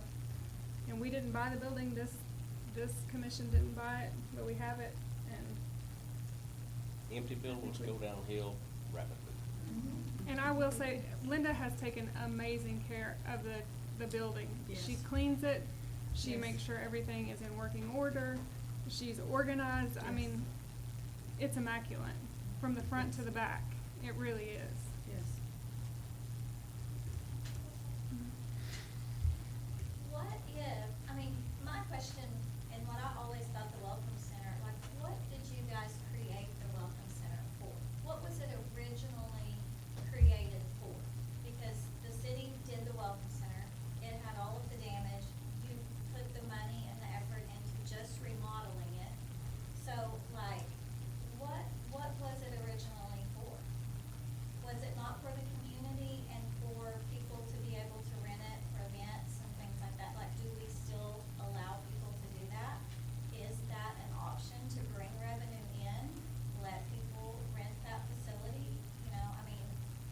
think the chamber does. It's an option right now, it's Yeah. just not utilized that much for, as a rental. I mean, it's just not, it's utilized as a free service, I mean, people use it for things. Sure, yeah, I mean, and that's what we do, I mean, if you're a member of the chamber, then, and you need to have a meeting or a place to sit down, then that's where it is, just like the other day when they had the jail thing. I mean, it was a perfect place for us to have that meeting, and you had your derby thing there. I mean, is that what it was created for? I mean, that's my question. What was the Welcome Center done for originally? Do you guys know? Long before my time. Way before my. The planning and zoning Well, what she's asking, board like, used to meet there. whenever it flooded, you had the option to basically shut it down and say, we're not redoing it, because we were in ed. She's asking, why did y'all remodel it? What was your purpose of putting Right, all but that the money? previous commission. Oh. So that's what I'm saying, none of us were on here, Well, Mark on may our have been when they did it timeline. initially, were you on here then? He would have been the only one that was on this Okay. board Do you before that remember? even happened, so. When we got it, after the DLC. When I came on, they were just fighting about remodeling it because getting somebody here to do it was the biggest issue when I first got in. And I believe Way it still back took when a it couple of first years. started, DLC, gave it to the city, because that's what we did, just like they gave us the armory, and, how we ended up with a lot of these other buildings. You think we went out and paid $50,000, $60,000, $70,000 for them? No, we didn't do it, it was all given to us. And we as a city sat down and thought, how are we gonna use this? What is this gonna be to be the benefit of the city? And then that's how it ended up at one point that the Chamber of Commerce would meet there, because we were meeting over here at the annex. Alumni met over there all the time, the city met there, everybody met over there at the annex. And there's really, as far as the Lions Club and alumni, I mean, yeah, we can meet over there. I mean, that's not a big deal.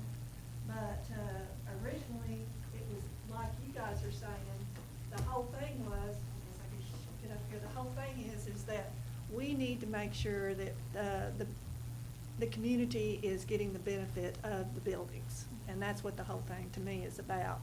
And so between the meetings and the Chamber of Commerce and the alumni and the beautification committee does some stuff and all of that, they're all coming in and out of there all the time. Not all the time, but like you said, the alumni only meets there, we meet there one time a month for maybe 6 months, and that's it. But we're still Is that where willing. your office was at one time when you were mayor? Yeah, but I never used it. Okay. I was gonna say, you I didn't remember use the it. mayor being on the. Ms. Thompson used it. Did you? Oh, Maxine Maxine Thompson. Thompson. And then the computer guys were there for a while. And then we also had court there a couple of times, Yeah, remember? We would there were have a our few court times they over had there. court there and stuff like that. So it's just been a community, it was given to the city said, okay, we're gonna take it on, and then we're gonna see what the city can benefit from having that building. And that's kind of when it went from over here to over there. But anyway, we still met over there back when, most of the time before this building. And anyway, that's, the whole idea is how is that gonna benefit the city? And if you're gonna close that down, it's like you said, what's it gonna look like? What's it gonna And we've got the problem with the community center and everything over here not being used to the max it needs to be used. I And think, those are beautiful buildings. One of the things, just to explain our thoughts, is the city has to start being ran like a business. We've given so many things away, and we have to come back and evaluate where are we just giving and not running our city like a business, which I know you all can appreciate that. And Irma has done a great job of going through and Ally, all of the financials with a fine-tooth comb and seeing what's what and what's where. And I guess that's where it comes to with this is how we got here, and now we have to decide as a commission, is this an expense or is it an investment? And that's where we're essentially at. As I told Mr. Lively and Linda as well, I'll work with anyone. Whatever my board decides to do, I'm going to respect that. I'm not out to hurt them. I told Mr. McMahon the same thing.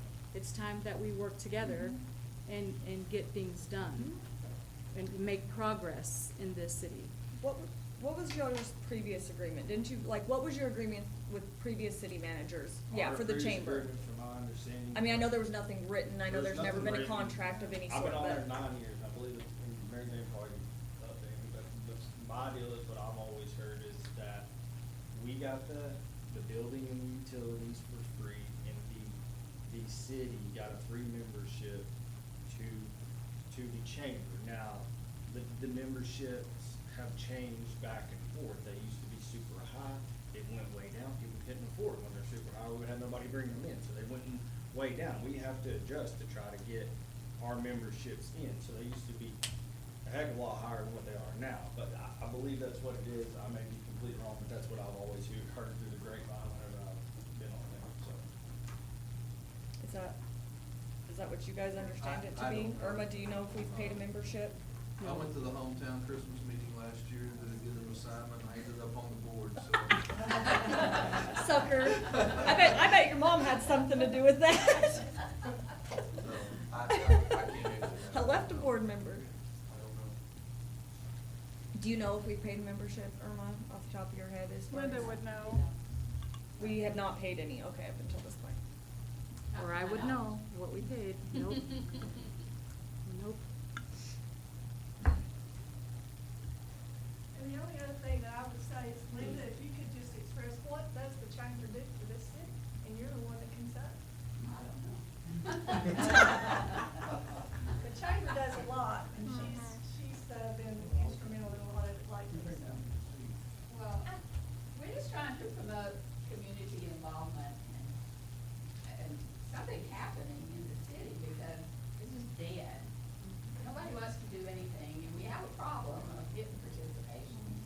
But that's what, one of the main things we've been striving for the last year.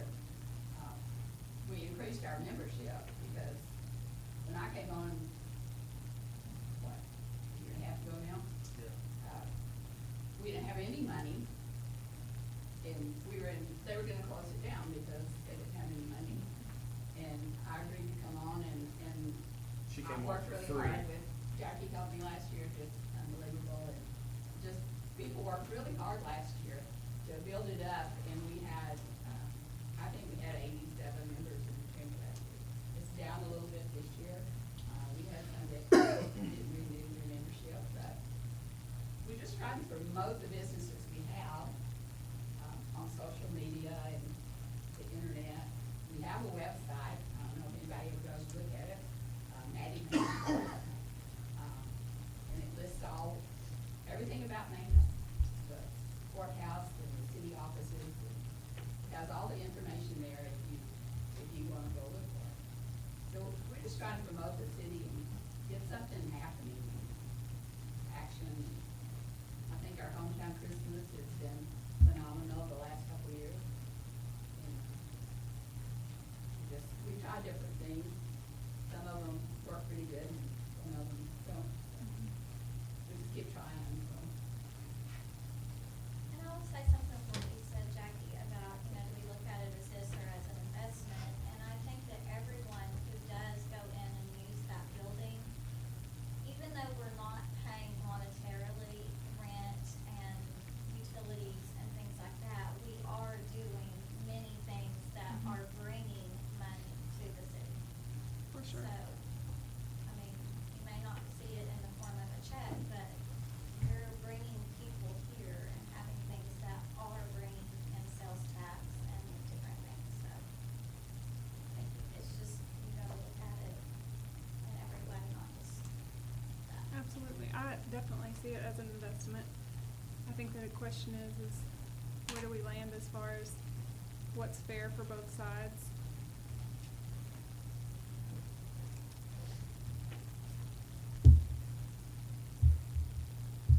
I can't make a motion, but if somebody else can, as far as what you guys.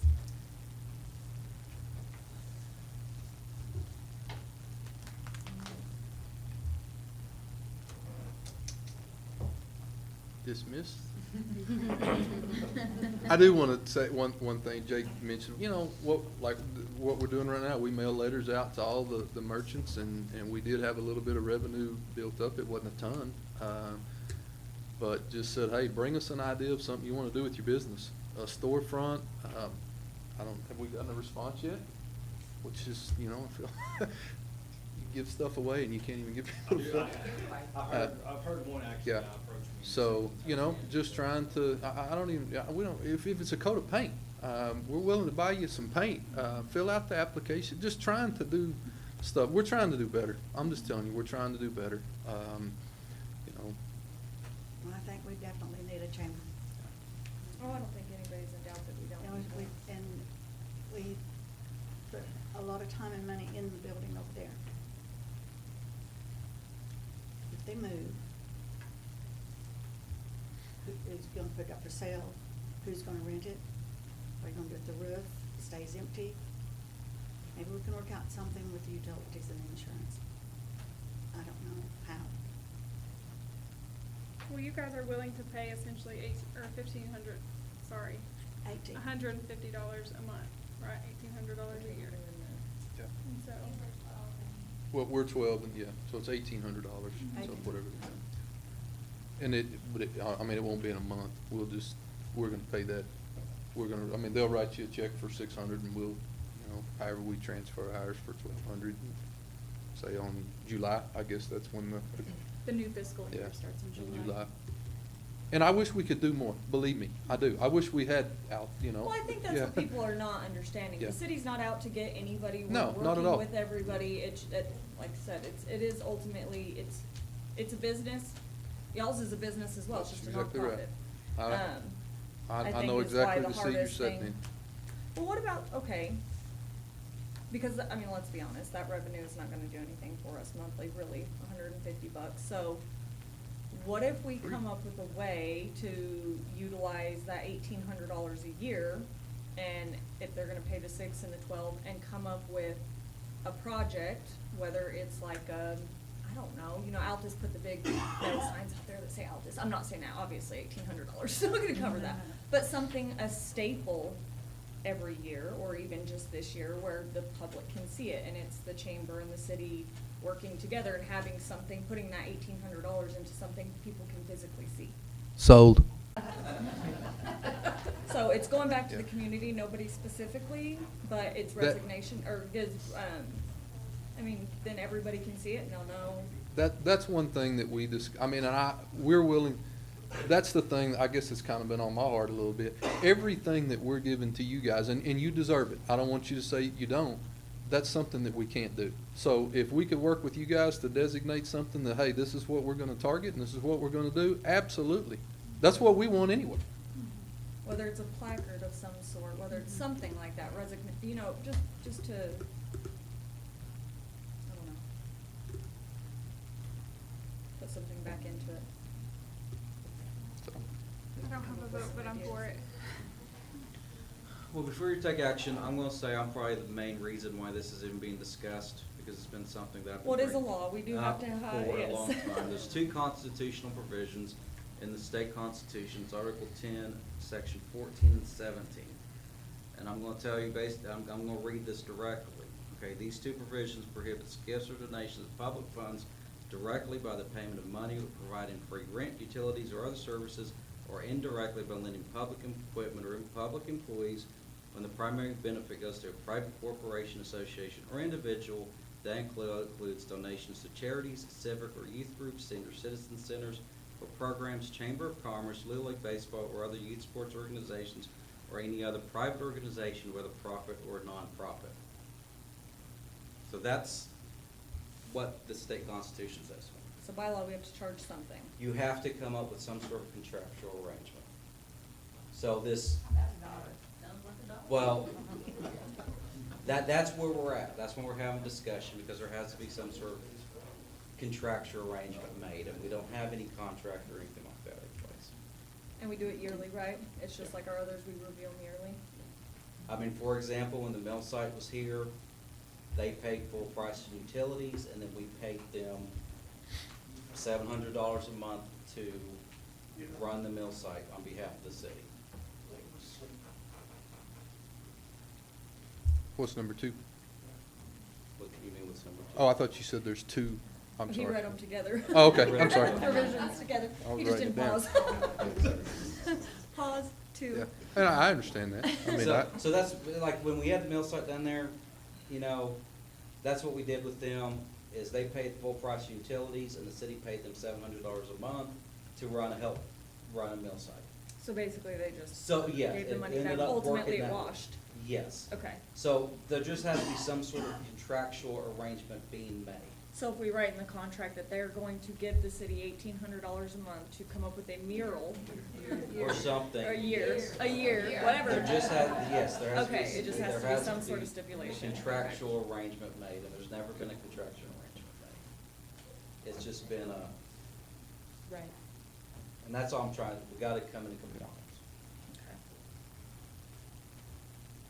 I think the only part that Mickey heard was the city paid the mill side. No, I heard that, but no. It just washed, that's all. Yeah. They Well- paid their well, utilities, I'm- we paid Before we to run it. passed that, the utility bill, and there was like $1,000 a month, and then when we started making them pay for their own utilities, coming to find out that they was able to, be a little bit more. Things were just getting left on and Yeah. whatnot, yeah.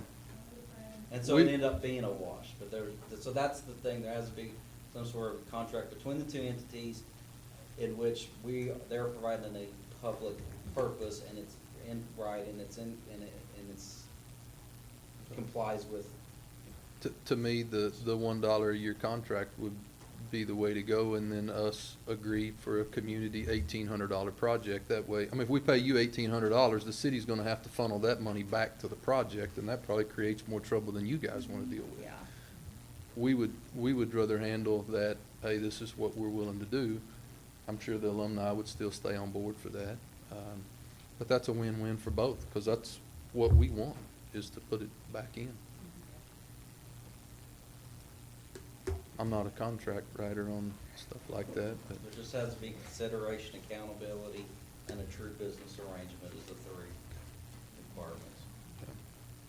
first off, last of all, thank y'all. I mean, we appreciate it. I know you're not out to get the chamber. That's never been at all. I hope you guys don't. If somebody told you that, you tell them to come see me or Jake or Linda, and we'll tell them it's been nothing but cordial. I mean, Irma and I have emailed back and forth, Ally as well. She had some great ideas. I mean, basically, I'm not against any of, we want to stay downtown. We just do. That's our preference. And if it can't happen, then we will make something work. We're not going to disband as a chamber, but we want to stay downtown. Thank y'all. Okay, so the motion's gonna look like, do you wanna do $1? Okay, so Corey's what? That doesn't look like a real business arrangement. What do you want it to be, That's Corey? what I'm saying. I need time to think on it. Okay.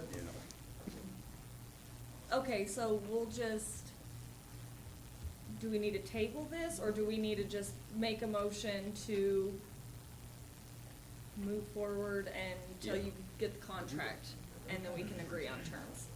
Is that- That's what I would, Okay, so we'll just make a motion to create a contract with the chamber with a yearly rent Project. amount? Yeah. Project Rent agreement, amount. project Mhm. agreement, Yeah. and we'll finalize it when the contract is agreed upon. That's fine. Okay. And I'll second. Okay. Okay, vote. Whatever you said. What if you, I Whatever don't that know. $1,800 Don't ask me to repeat it, I have no idea. Huckabee, It'll be in the minutes. McCaslin. Thank you, Yes. guys. Thank you. Yes. Chamber, or I'm sorry. Chamber. Chapman. Chamber. Sorry. Thank y'all very much. Thank you. All right, item 16, discussion and possible action regarding the Old Greer County Museum's contract with the city concerning the museum building, concerns regarding increased costs and requests to amend the contract. I was asleep sitting there. Well, the chamber not having any money, the museum sure don't have any money. And the correct wording for the dollar is that the leasee for and in consideration of use, possession of said premises and pursuit of the terms of such special questions submitted to the voters of Mangum as aforesaid, hereby agree to pay the lesser sum of $1, the receipt of which is hereby acknowledged by the leaser. That's the museum. This was done in 1974 with a 99-year lease. So I'm responding to the letter that we received in reference to rent and you know, as far as paying the utilities. Well, But you have the contract, Yeah, we do. and now you have it. Okay, well, that's, Right, because we didn't have it here in this building, but we told them that if they had one, just to come. okay, yeah. and we So would we'll honor honor what they that, had. right? so we got the contract. And as far as the utilities, and the way this reads, see, we would pay the utilities. But as far as I'm concerned, or as far as I know, the museum has never paid the utilities since 1974.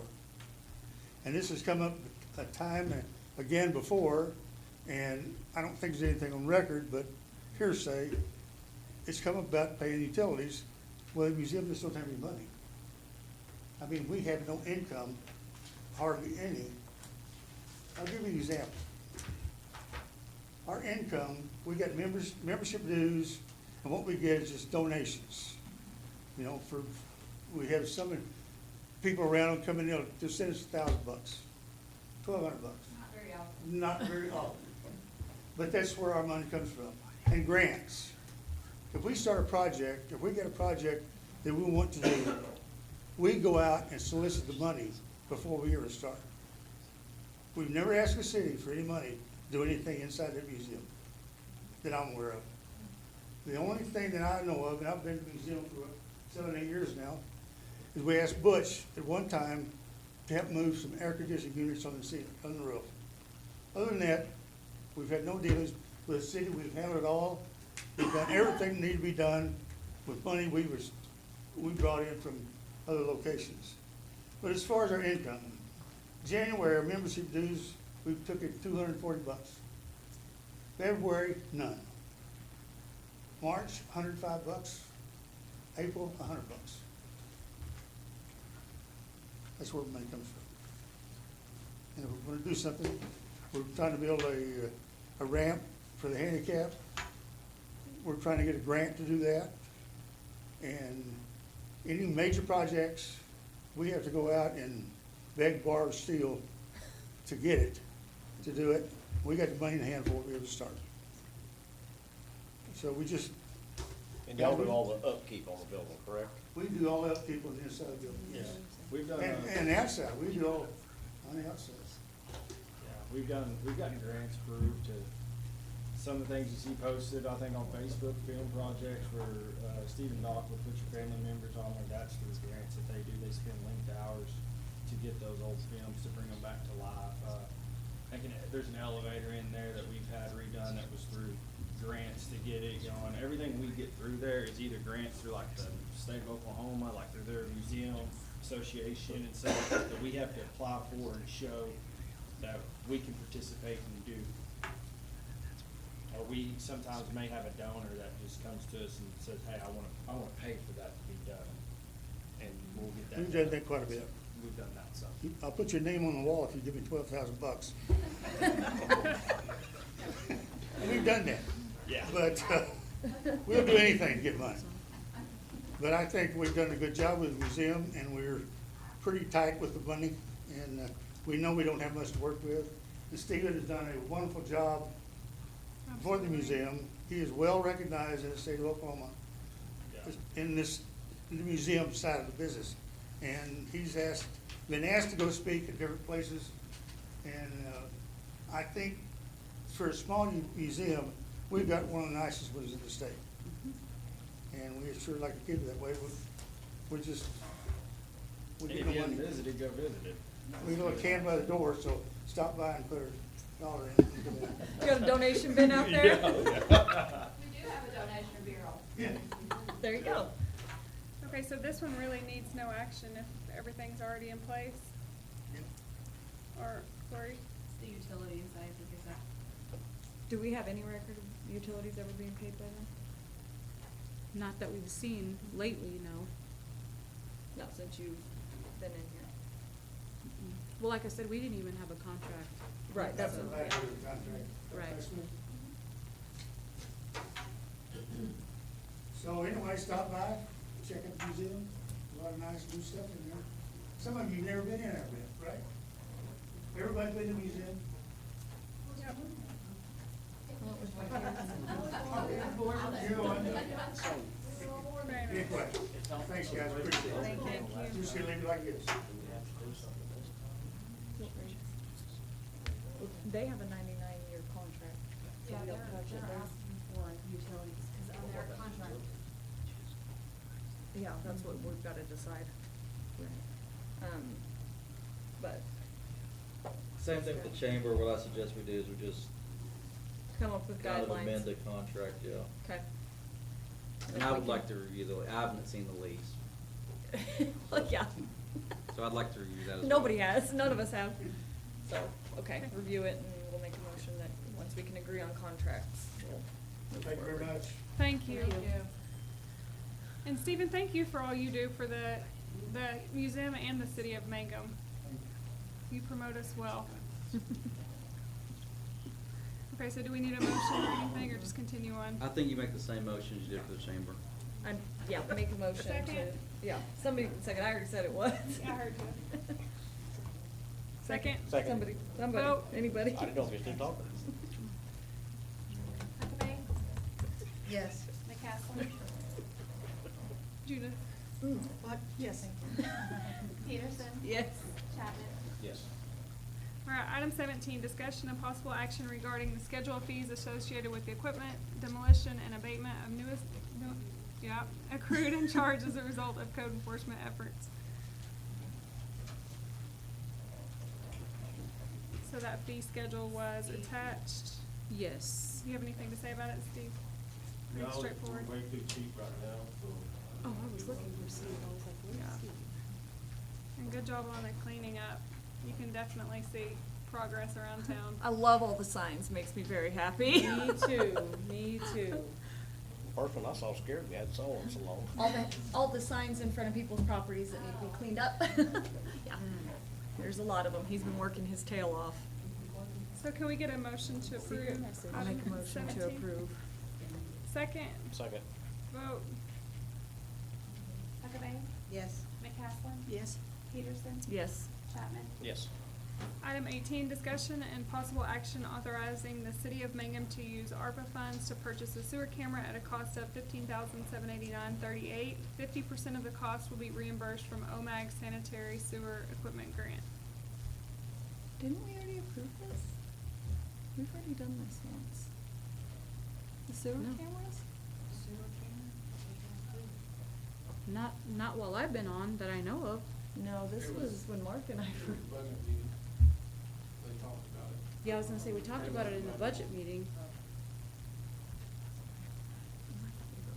They need the sewer cameras in their, Yeah. I'll make a motion to approve. Item Second. number 18. Vote. Huckabee, Yes. McCaslin. Yes. Peterson. Yes. Chapman. Yes. Item 19, discussion and possible action regarding the acceptance of the best and most reasonable bid to mow the cemeteries during the 2024 summer months. Is this the only one we have? Are we Yes. using? Okay.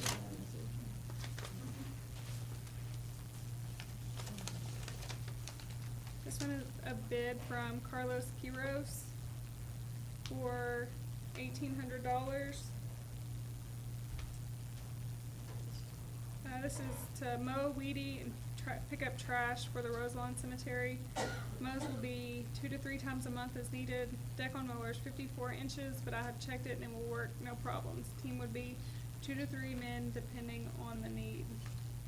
Notes total would be $2,700 if 3 mows a month are necessary, so it's $900 a time. Feel free to contact me with questions. And we put it out for 4 months? And you said if they did it 3 times, they'd charge what?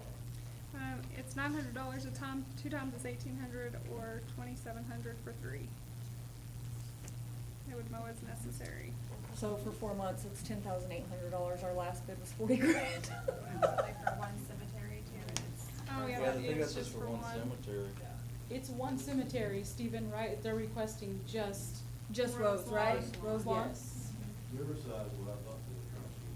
It says it on there, Rose Lawn. Yeah, it does say Roselawn. Wait, is this The one Rose Lawn? over here on this side. Roselawn Yeah. is the one up north. Oh, I Yeah, thought it was that for one is the- Riverside. I thought it was for the big one. This one over here is the one I thought he wanted to have them do. Yes, the one going towards Hollis. But he just made the bid for Rose Lawn, I guess. Oh, that's probably why the bid is low. Because So- that's the one that Oh. that's the one. Like, we need to know something ASAP. Can we, try to contact him Yeah. tomorrow and Oh. see if he can rebid? And add it on that special meeting? Yeah, we'll just have to add it to the special meeting, cause I know they need as much help as they can get right now, so. Yeah, cause that one's like, what, a quarter of the size? That's the cleaner one over there. Well, yeah. This one is the tough one. So Yeah, what it's was- hard. What was that bid for? Okay, so we'll table this one, or no motion? No, Yeah. no No action right now. No Okay. action until we can make a special meeting. All right. To be sure he's got the right cemetery. We're gonna move on to item 20. Discussion and possible action regarding potential plans regarding the Mangum Municipal Golf Course, including authorizing the property to be appraised if the city determines to sell the property. Commissioner McClassen? Kesslin? Well, I think it would benefit the city to have housing out there. The golf course isn't up to making any tournaments, it's not making any money. It can be,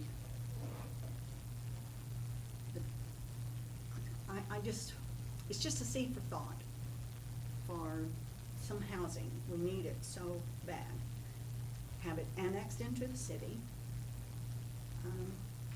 Just something to think about, rather than just let it sit out there.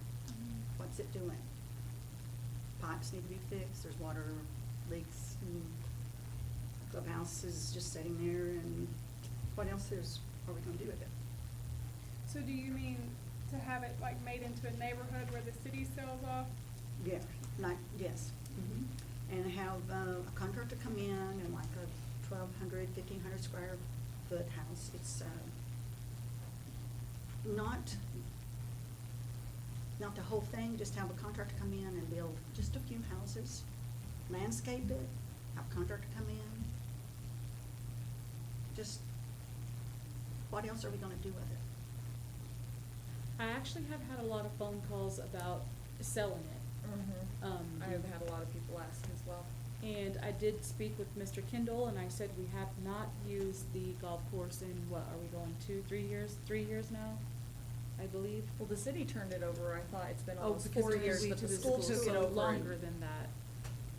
But again, Wasn't it that first year that Dave came in? That No, Dave tried to do something with it because Travis Reese That's what I'm was saying, on for the first year, but then after Yeah. his first year is when he turned it over to the school. Because Travis Reese was on the board, and I think we tried to run it 1 year, and then we turned it over to the same group that did Altus. And then after that failed, in the the school school took for it 2 over. years. And then that dropped out. And again, like I'm saying, how it's many acres budget is time, it? so. Who said that? Oh, Mr. well, Gannon. the only reason I ask is because when you look at the planning for it, it's got the golf course, but then it has the cemetery added into it, and it says 92, but I don't know why the cemetery's platted into that. Maybe because the sale barn place is in between there. I know, but if you pull it up on the deal, and it's platted together, and it says 92 acres, but it includes the cemetery, and I don't know why it looks like that. picks up because it's the same owner. But when you click out of it, it alleviates, it's weird, right? It says 91.07. Yeah. But I'm, In the flat map book, I got one at the bank, it's like 92. Well, see, if we sell the cemetery with it, we don't have to mow. Just kidding, joking, just joking. It's 80 acres right. for It the, says, I'm pretty sure it says. Just under Golf 80 course. for the actual golf course. Yeah. 80 acres for the golf course. Yeah. Well, like I said, I've had a lot of people call and ask if we would be willing to sell it. I talked with Mr. Kendall and I said, where do we start if we get there? Because again, like I said, it's budget time, and if you see numbers on what it costs us for it to sit, It's a lot. It's a lot. lot of Yeah. money. It's a lot of money, and, What's the we've process? rented it maybe, one time since the school gave it back to us, and it's the same people, thank you to Mangum Brick for doing that, but every year, it's usually just Mangum Brick that we get the revenue, for even renting that out. It's very hard, where we were talking about, it's very hard, like Mrs. Paxton said, nobody wants to do anything anymore, so nobody holds events, really. Right. And so it's it's costing the city a lot of money for it to sit there. So what's the process, Corey, if we decide to, If you choose to sell it, what I told Ms. Moore to do is to start with doing just an appraisal. So you can Appraisal. figure out what the fair market value is, because when you do get rid of property, you do have to get it pretty close to that number. right, Would that have to be sold as one tract? You could probably, it's up to y'all on how you wanna do it, if you wanna split it into split it in. pieces? The only, I don't know if you could split up and still have access would be the only thing. To put a new easement or something across You'd have to it. put the infrastructure in for that, just with. Cause right now there's only one point of entrance, so you Right. can't like subdivide it and first in the back. You'd have to have easement across all of that If we split it. if you split Okay. it, yeah. So. If Well, I had to I've imagine, had most somebody people that approach- would want that property would want all of it, but. I've had somebody approach me, and they would like, they're interested in one lot, one tract. All together. Yeah, there's a lot of people that are. There really is. So once we get that done, would it go up for auction? That would be up to you after you got their appraisal. Then you can either do it through bids. Or a real estate or- agent of or some you- sort? Yeah, you'd auction off wherever you wanna do it. I've had a real estate agent come and drop off paperwork as well, so, I mean, we have had a lot of people reach out to us on that. Well, I do think it lately. would be a property that would sell very quickly, but. But I okay. think even when we were running it, I think we had 4 employees out there.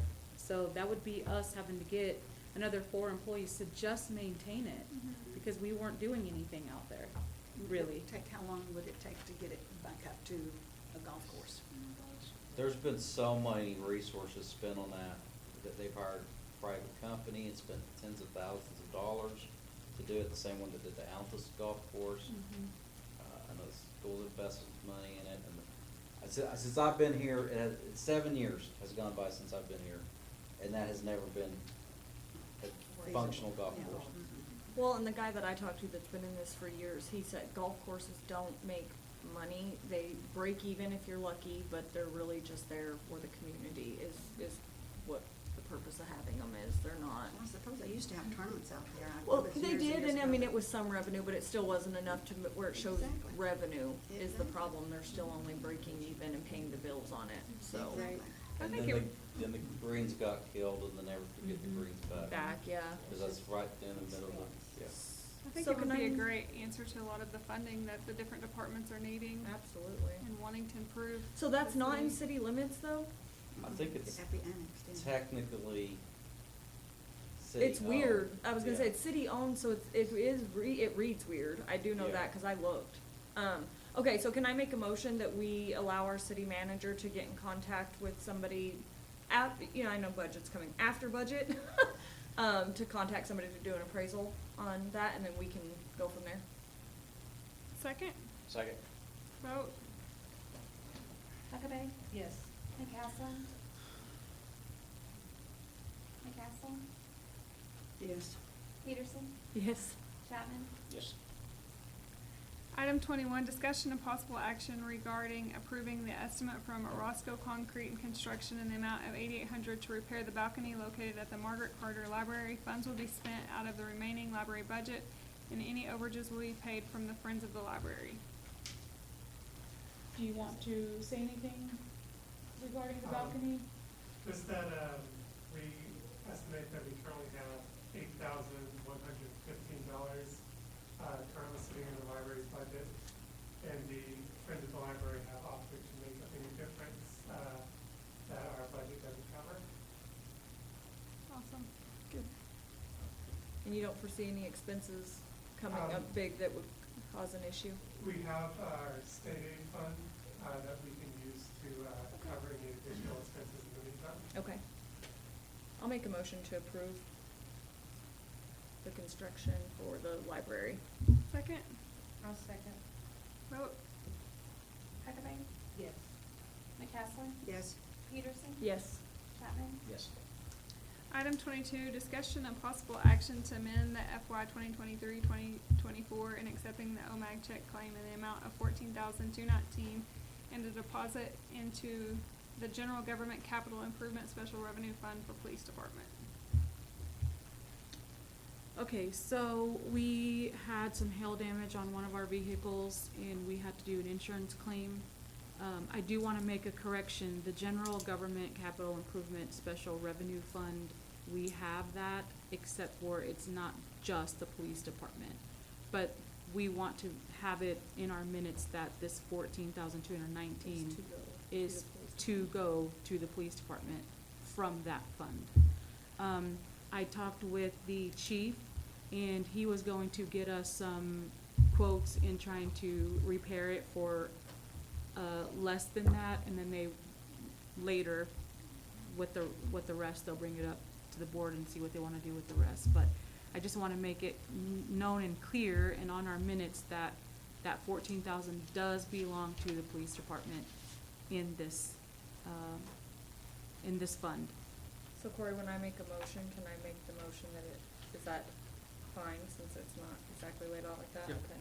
So I'll make a motion to accept the check of $14,219 to go into the police department's fund.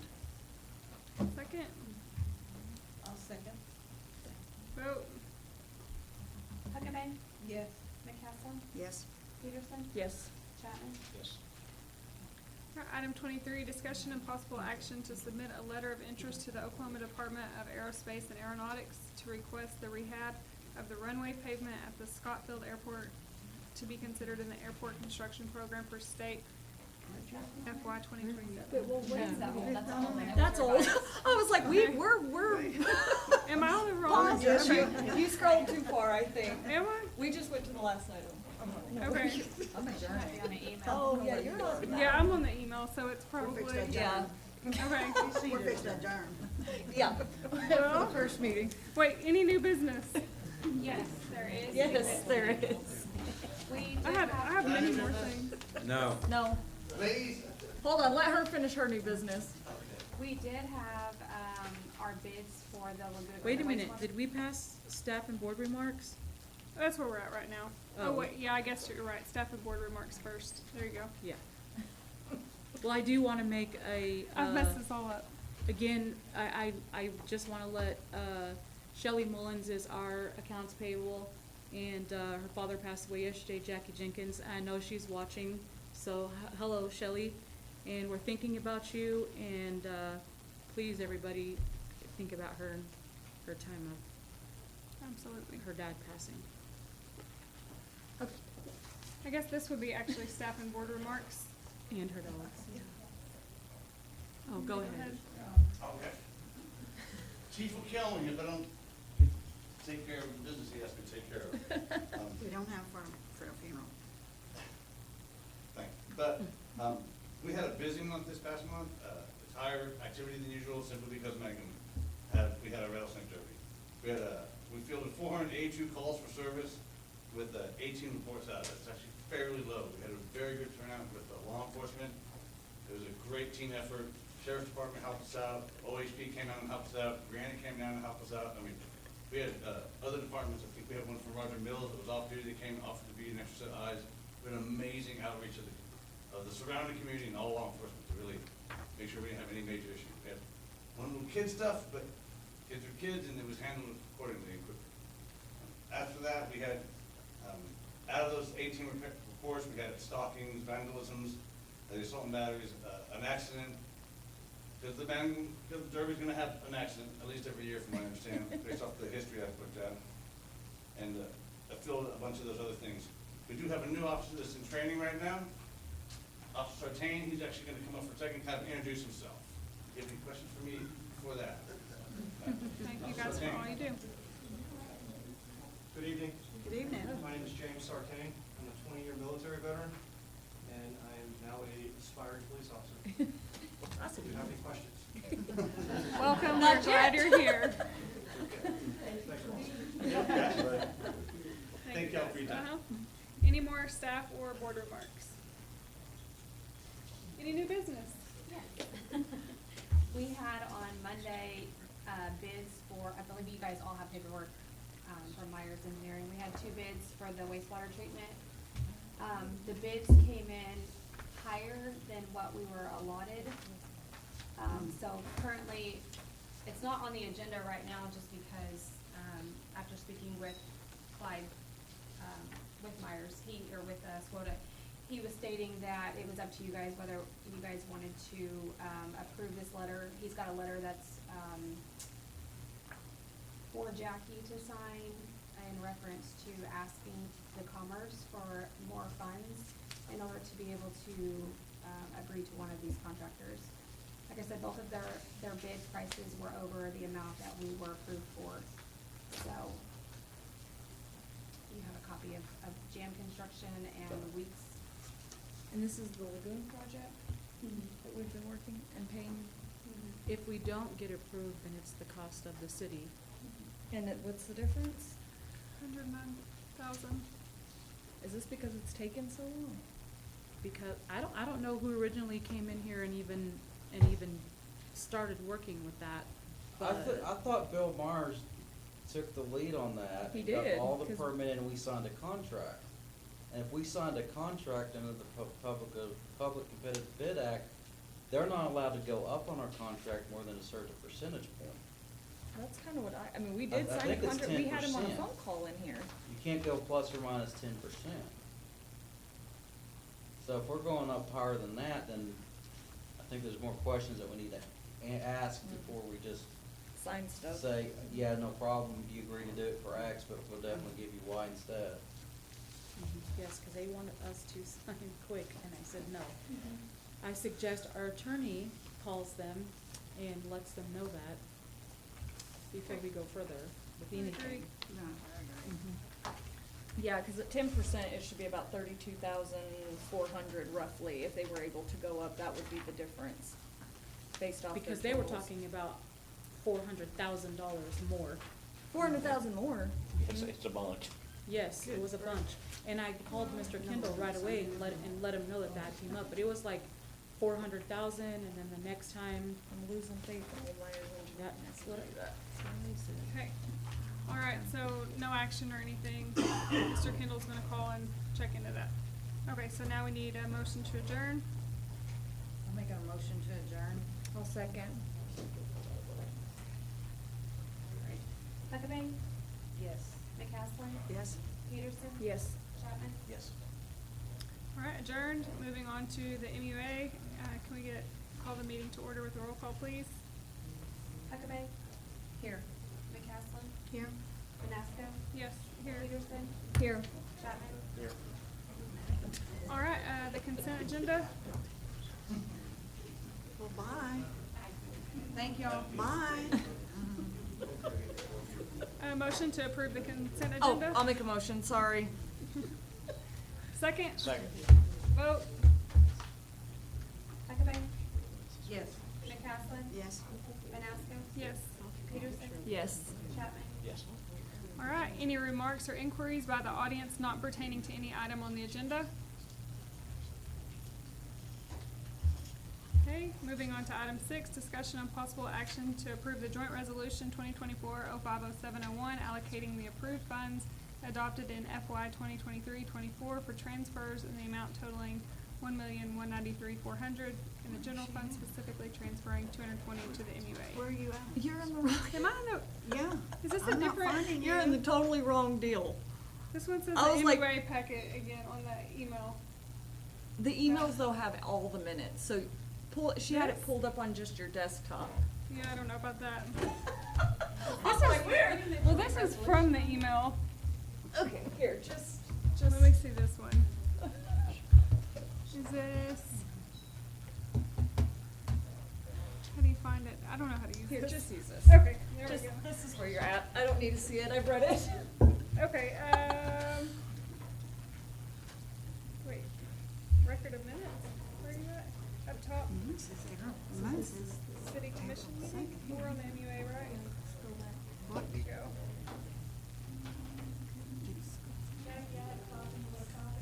Yeah, that'd be good.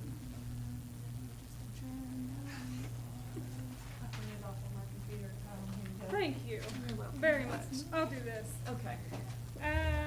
But isn't that the same thing that I just said? Yeah, that's where I It's was fine. confused, cause it's a joint resolution. Okay, That's, okay. Well, it's gonna be on the MUA side as Right. well, because it Six will has be the, MUA, yeah, yes. six will be the same, 7 and 8. Same motion. Yes. And 9 will basically be on both of them. Okay, so, Yeah. like I said, can we get a motion for item 6? I'll make the motion to approve joint resolution 2024-507-01.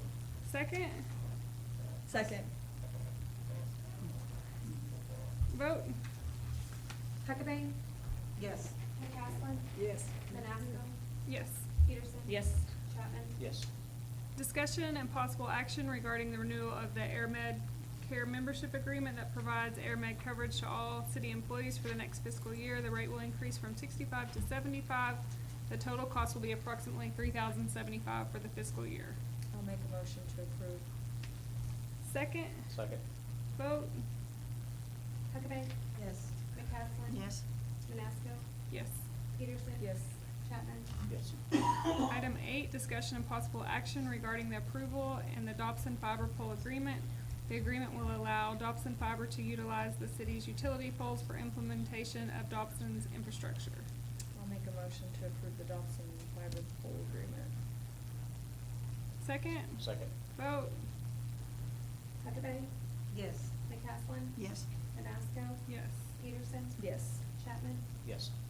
Item 9, discussion and possible action authorizing the city of Mangum to use ARPA funds to purchase a sewer camera at a cost of $15,789.38. 50% of the cost will be reimbursed from OMAG Sanitary Sewer Equipment Grant. I'll make a motion to approve. Second, Second. vote, Huckabee, Yes. McCaslin. Yes. Manasco, yes. Peterson. Yes. Chapman. Yes. All right, item 10, discussion and presentation regarding the study conducted on the Mangum Power Plant. So, back before all of our time, mine anyway, we had a study for the power plant to see what we could do as far as getting it to where we needed it to be. $16 million. Yes. Uh-huh. Yep. They sent us, we searched for that paperwork when I came in as a city clerk, and we just got the study for it. So we just put that on so you guys could see it. We had to put it on the agenda because it's confidential and it can only go to y'all and our clerk, well, and us. But, so I believe our clerk got you all copies. We do have, actually, that's all I'm gonna say until the next item. The study is there for your review. Okay. So, you ready for me to go on to Yes, item ma'am. 11? Discussion of possible action regarding the approval of invoice number 182-32718 in the amount of $13,850 from Sargent and Lundy LLC for Phase 1 of reciprocating internal combustion engine study for electrical generation. The payment and study stems from the new generation conceptual engineering study previously approved on February 8th, 2022. So the studies invoice came in, and the second invoice is for $13,850 for them doing the study. So that's the second invoice, and we will have a third Third and for that final, study. for the same amount. Somewhat close to that, yes. So really, it's How just a long past ago was bill. this? It was when Dave came in, and we did pay for the phase, we did pay a fee when they first came in, and then they said that when it was completed, they would send us the invoice and the study. Well, I think when I came in as city clerk, Commissioner Peterson and I were wondering what happened with that study. So when we contacted them, they said they weren't finished with it yet, they would get it to us. Well, we got it, and the invoice as well, so. So there's really probably nothing we can do about that. No, and it's not in our budget, so did we put anywhere for us to pay it out of? Well, It should have I been thought it was supposed to included. come out of the power plant. And I thought it was included in the budget for that fiscal year. What, yeah. For that fiscal year, we're 2 fiscal years later. Well, what I'm saying is I thought the full amount got set aside back then. No, we looked and we only paid one piece of those invoices. It does show three different amounts, and we did pay one. This is a second part, but we will have a third, just so we can prepare for that. Cause I thought that's when it got approved, was because I could have sworn it was all supposed to be set aside back then. So I don't know if that just got lost in successive administrations or not, but. So what are you thinking? What are we thinking? Well, cause you said it's not in our budget, obviously, cause it's This- from forever ago. This, amount? I don't know. Should we wait till our, Special meeting, and then I can tell you where to pay it. that way out of. we can figure out? Okay. Okay. So table it? No, not table it, no action. Okay. All right, then, moving on to item 12, discussion and possible action regarding the approval of invoice number 22309-6 in the amount of $2,223 to Myers Engineering for the sanitary sewer main and wastewater treatment plant upgrade. That's an invoice for the project for this Will it be grant that we applied for. reimbursed?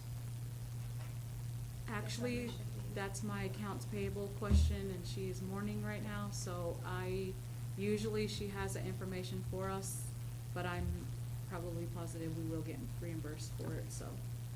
We have the money for that, though. We were Cause prepared this was for set that. aside, so Yes. I'll make a motion to approve invoice number 223009-6. Second? I'll second. Vote. Huckabee, Yes. McCaslin, Yes. Vanasco, Yes. Peterson. Yes. Chapman. Yes. Item 13, discussion and possible action regarding authorizing a plan to repair the water tower. Commissioner McClassen? I just know that it needs to be redone. I don't know when and how how we start. How do we start? Well, we had a public hearing about this way back when, and it was gonna cost like $689,000 to repair. I know you're talking about the one that's really bad, I'm Mhm. assuming, yeah. And it was gonna be almost $700,000. There's not really any grant funds. They talked about using ARPA funds for it, but that would also put us a tower down as well, so that was an issue. We actually did apply for a grant. When I came in as city clerk, and we were denied the grant for that water tower. But they don't cover the whole thing, I don't think. I think No. it's a But- match, right? What are we gonna Yeah, do when but it we rusts didn't- out? Yeah, it's really. What are we gonna do whenever it does rust out? It's going to. It is. They'll approve our grant. No, I'm It just is kidding. going Yeah, I to. know.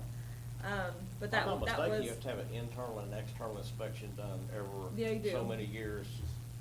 And that one probably a structural inspection. That would be I'm a gonna guess. question. I think the last time that Chris happened, and- Curtis was still the city manager when that was inspected last. So it was It's been a before long time. 2017, yeah. Is it not required by the state, anybody to have them inspected like yearly or? I don't think it's yearly. I can't remember if it's every I think it, I wanna say it's every 10 years, but I'm not 100% certain on that they have to be inspected. But they do have to be inspected periodically. Anyone know how old the tower is? Oh, I'm sure we can probably. I'm not that old. You haven't heard a date or something at some point? Where's our museum guy at? Oh, he's already. He would know. He would probably know. Yeah. But I just know that we've got to talk about it sometime. Well, maybe we sometime. can at least find out who does the inspections on them and find out if we are charged for an inspection and what it would take to get somebody down here to see what kind of condition it's in. We are charged with it. I'm for sorry, I just keep inspection. adding stuff to your list, I really apologize. We do get charged for inspection but I cannot remember how much it was. And of course, they charge for everything. I think I it. And now they mean, charge that's how double it for goes. everything. I feel like. But like I said, yeah, it has to be inspected every so often, but I think it's around 10 years. Well, And it was done in 2017, it was the last time we did it. 2017. And it was refurbished, but I can't remember what year, but I don't know that anything was done on the inside. You know what I mean? They probably just repaired out. They, So they didn't have they to- sent divers down there, and I think that they. I think that's sealed- what happened the last time, instead of draining it, inspecting, Yeah. they sent divers in. They sent divers in, and then they and then they just was able to, secure it, I guess is the best way to put it. So maybe we can see what the inspection says, what they repaired and what they thought their findings were then, and if we need to call them, maybe we can. Well, when my house is, I can look at it and I say, it scares me. It scares me. And that's kind of the reason for the structural part of it inspected, because if that falls on the house, Mhm. we're done. Yes, sir. We're Yes, done. sir. So I don't think we need, I mean, whatever we need to do to get something started You on also, it. you also need to put those. Every 5 years. Huh? Every 5 years? In Okay. 17? So 17, I think was the last time we did that. So it's probably due for inspection. So it's past due for an inspection, so Probably. they don't just come in and do the inspection every 5 years, we have to contact them? I think so. I think you contact them. I think the previous city manager was working on something like that. I'll see if I can get some information if you would like. Yeah. Yeah, but like I said, we gotta start somewhere. We Yeah, can't keep we're putting past this due, off. we're past due, so. I've been here for a year and I've not done anything. And if you are gonna make adjustments, you need to put those spiky things on it to keep. For the birds, yes. I can't believe we don't have them. Cause just driving by there and seeing Really? 100 buzzers taking that Exactly. there. Oh my gosh, it's so awful.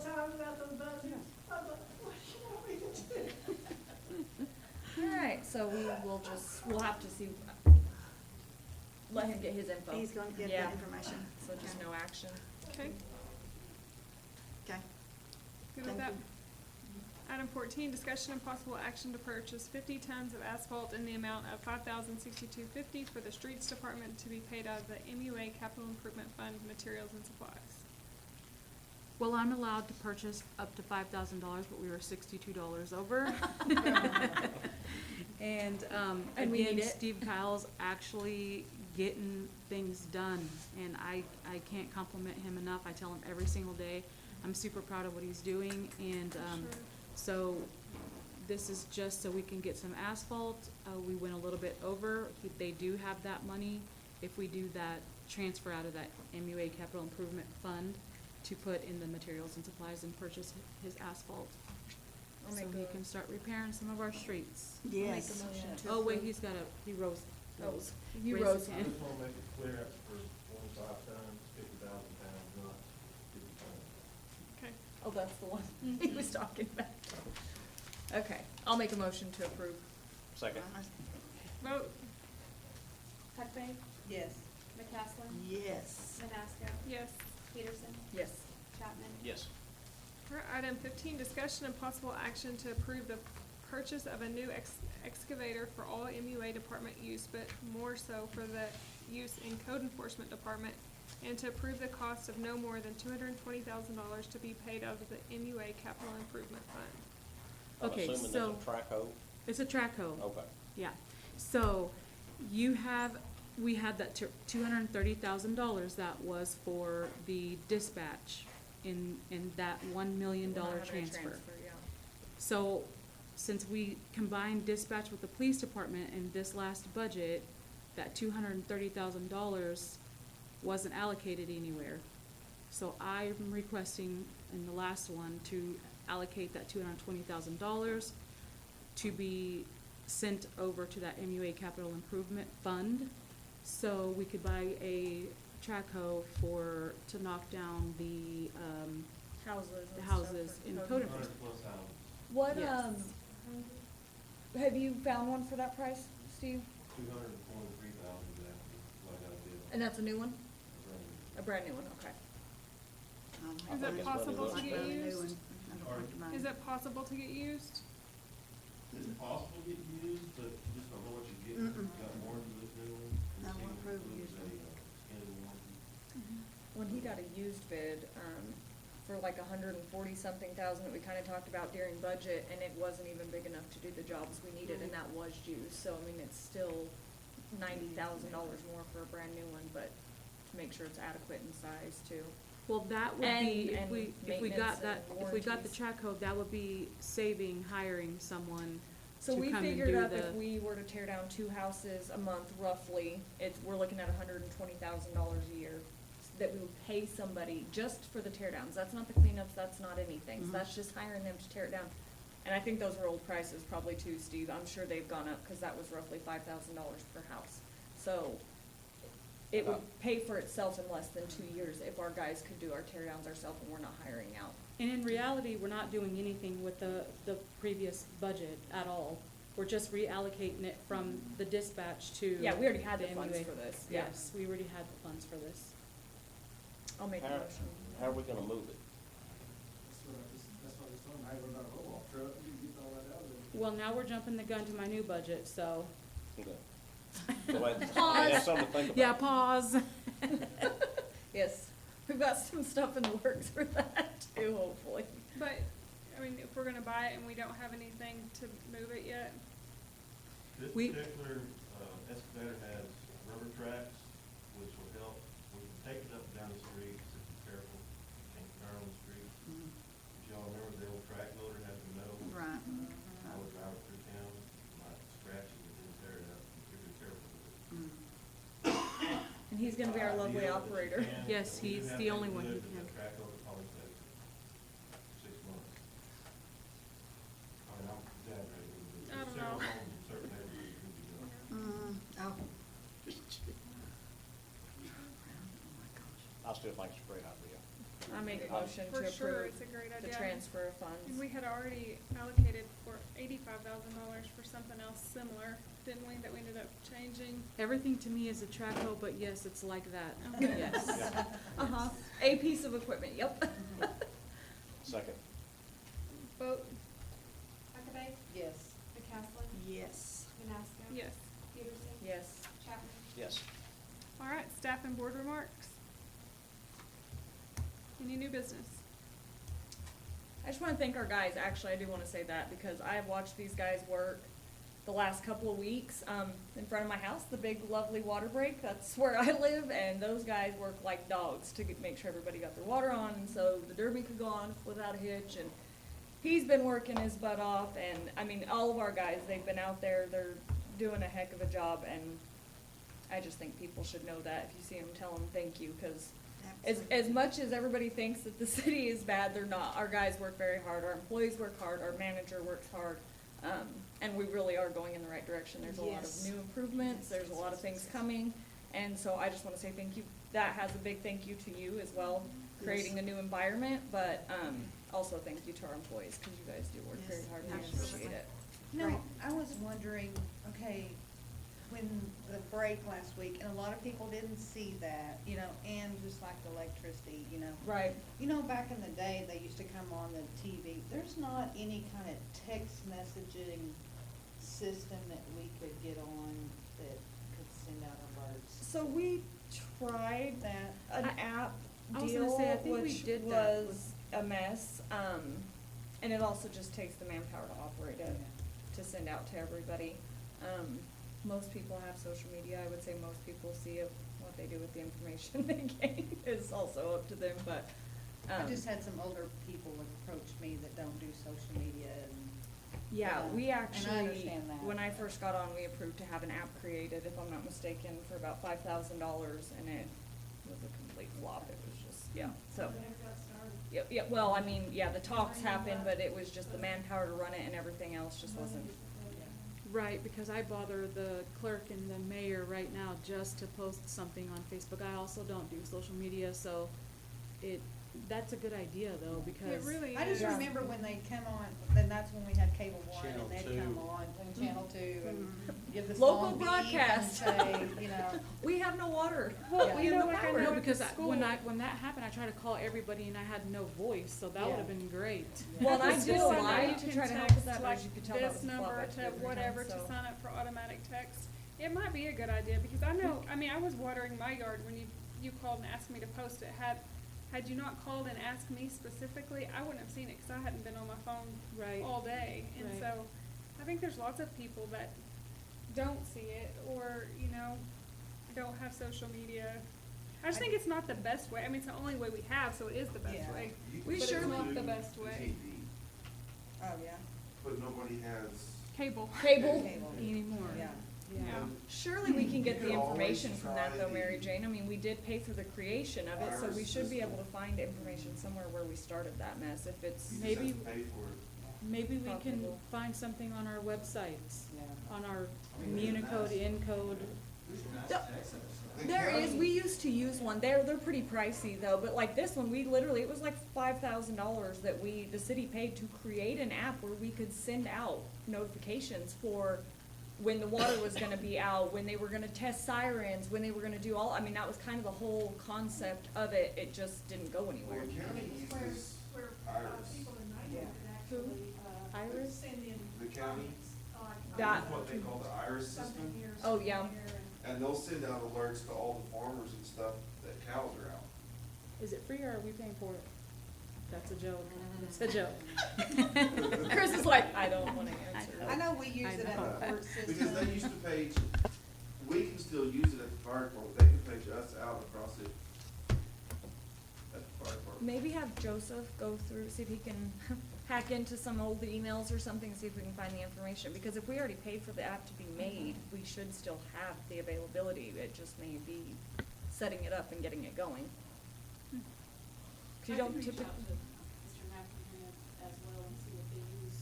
I know we have one that Doesn't the works, school, doesn't the school have the same thing that says, oh, it's a snow day? They have it's called Remind, or something. And that's the good thing, is you just send out text this number to this number and it signs you up. Then you're gonna get back to the point is, those people have a smartphone, some of these other people don't. We as a bank, we don't use an app, we use a text. Well, I was gonna say, I think this app had the availability for text. Through a text message, you could. The Iris system, you just, like dispatch will log into it. You create a list of people that sign up, and you just click on that, type in your message and hit enter, and it sends a text message to whatever phone number's in that. Yeah. I definitely will look into, like I said, I'll call McInerney and see what he uses in the school, and see what they use, I think that's really a good idea. I just know, I have a few older people that I called out that day, and said, hey, we're gonna have electricity, without electricity, and so. Which our guys did amazing that night. Steve Kyle was also up there. It went off right at midnight. It did. And at 2 o'clock in the morning, it came right back up. Gordon said it would take about 2 hours, and it took 2 hours and 10 minutes. So they did great. They pulled together, they helped each other. I texted them the next day, asked how they were, and so. Yeah, it was midnight and 2 seconds. My clock's at 11:59. I said, these guys didn't play. It went right off at 12. Alright. Alright, motion to adjourn? I'll make a motion. Second. Oh, That's the fastest I've ever heard him speak up. Huckabee, Yes. McCaslin, Yes. Manasco, yes. Peterson, Yes.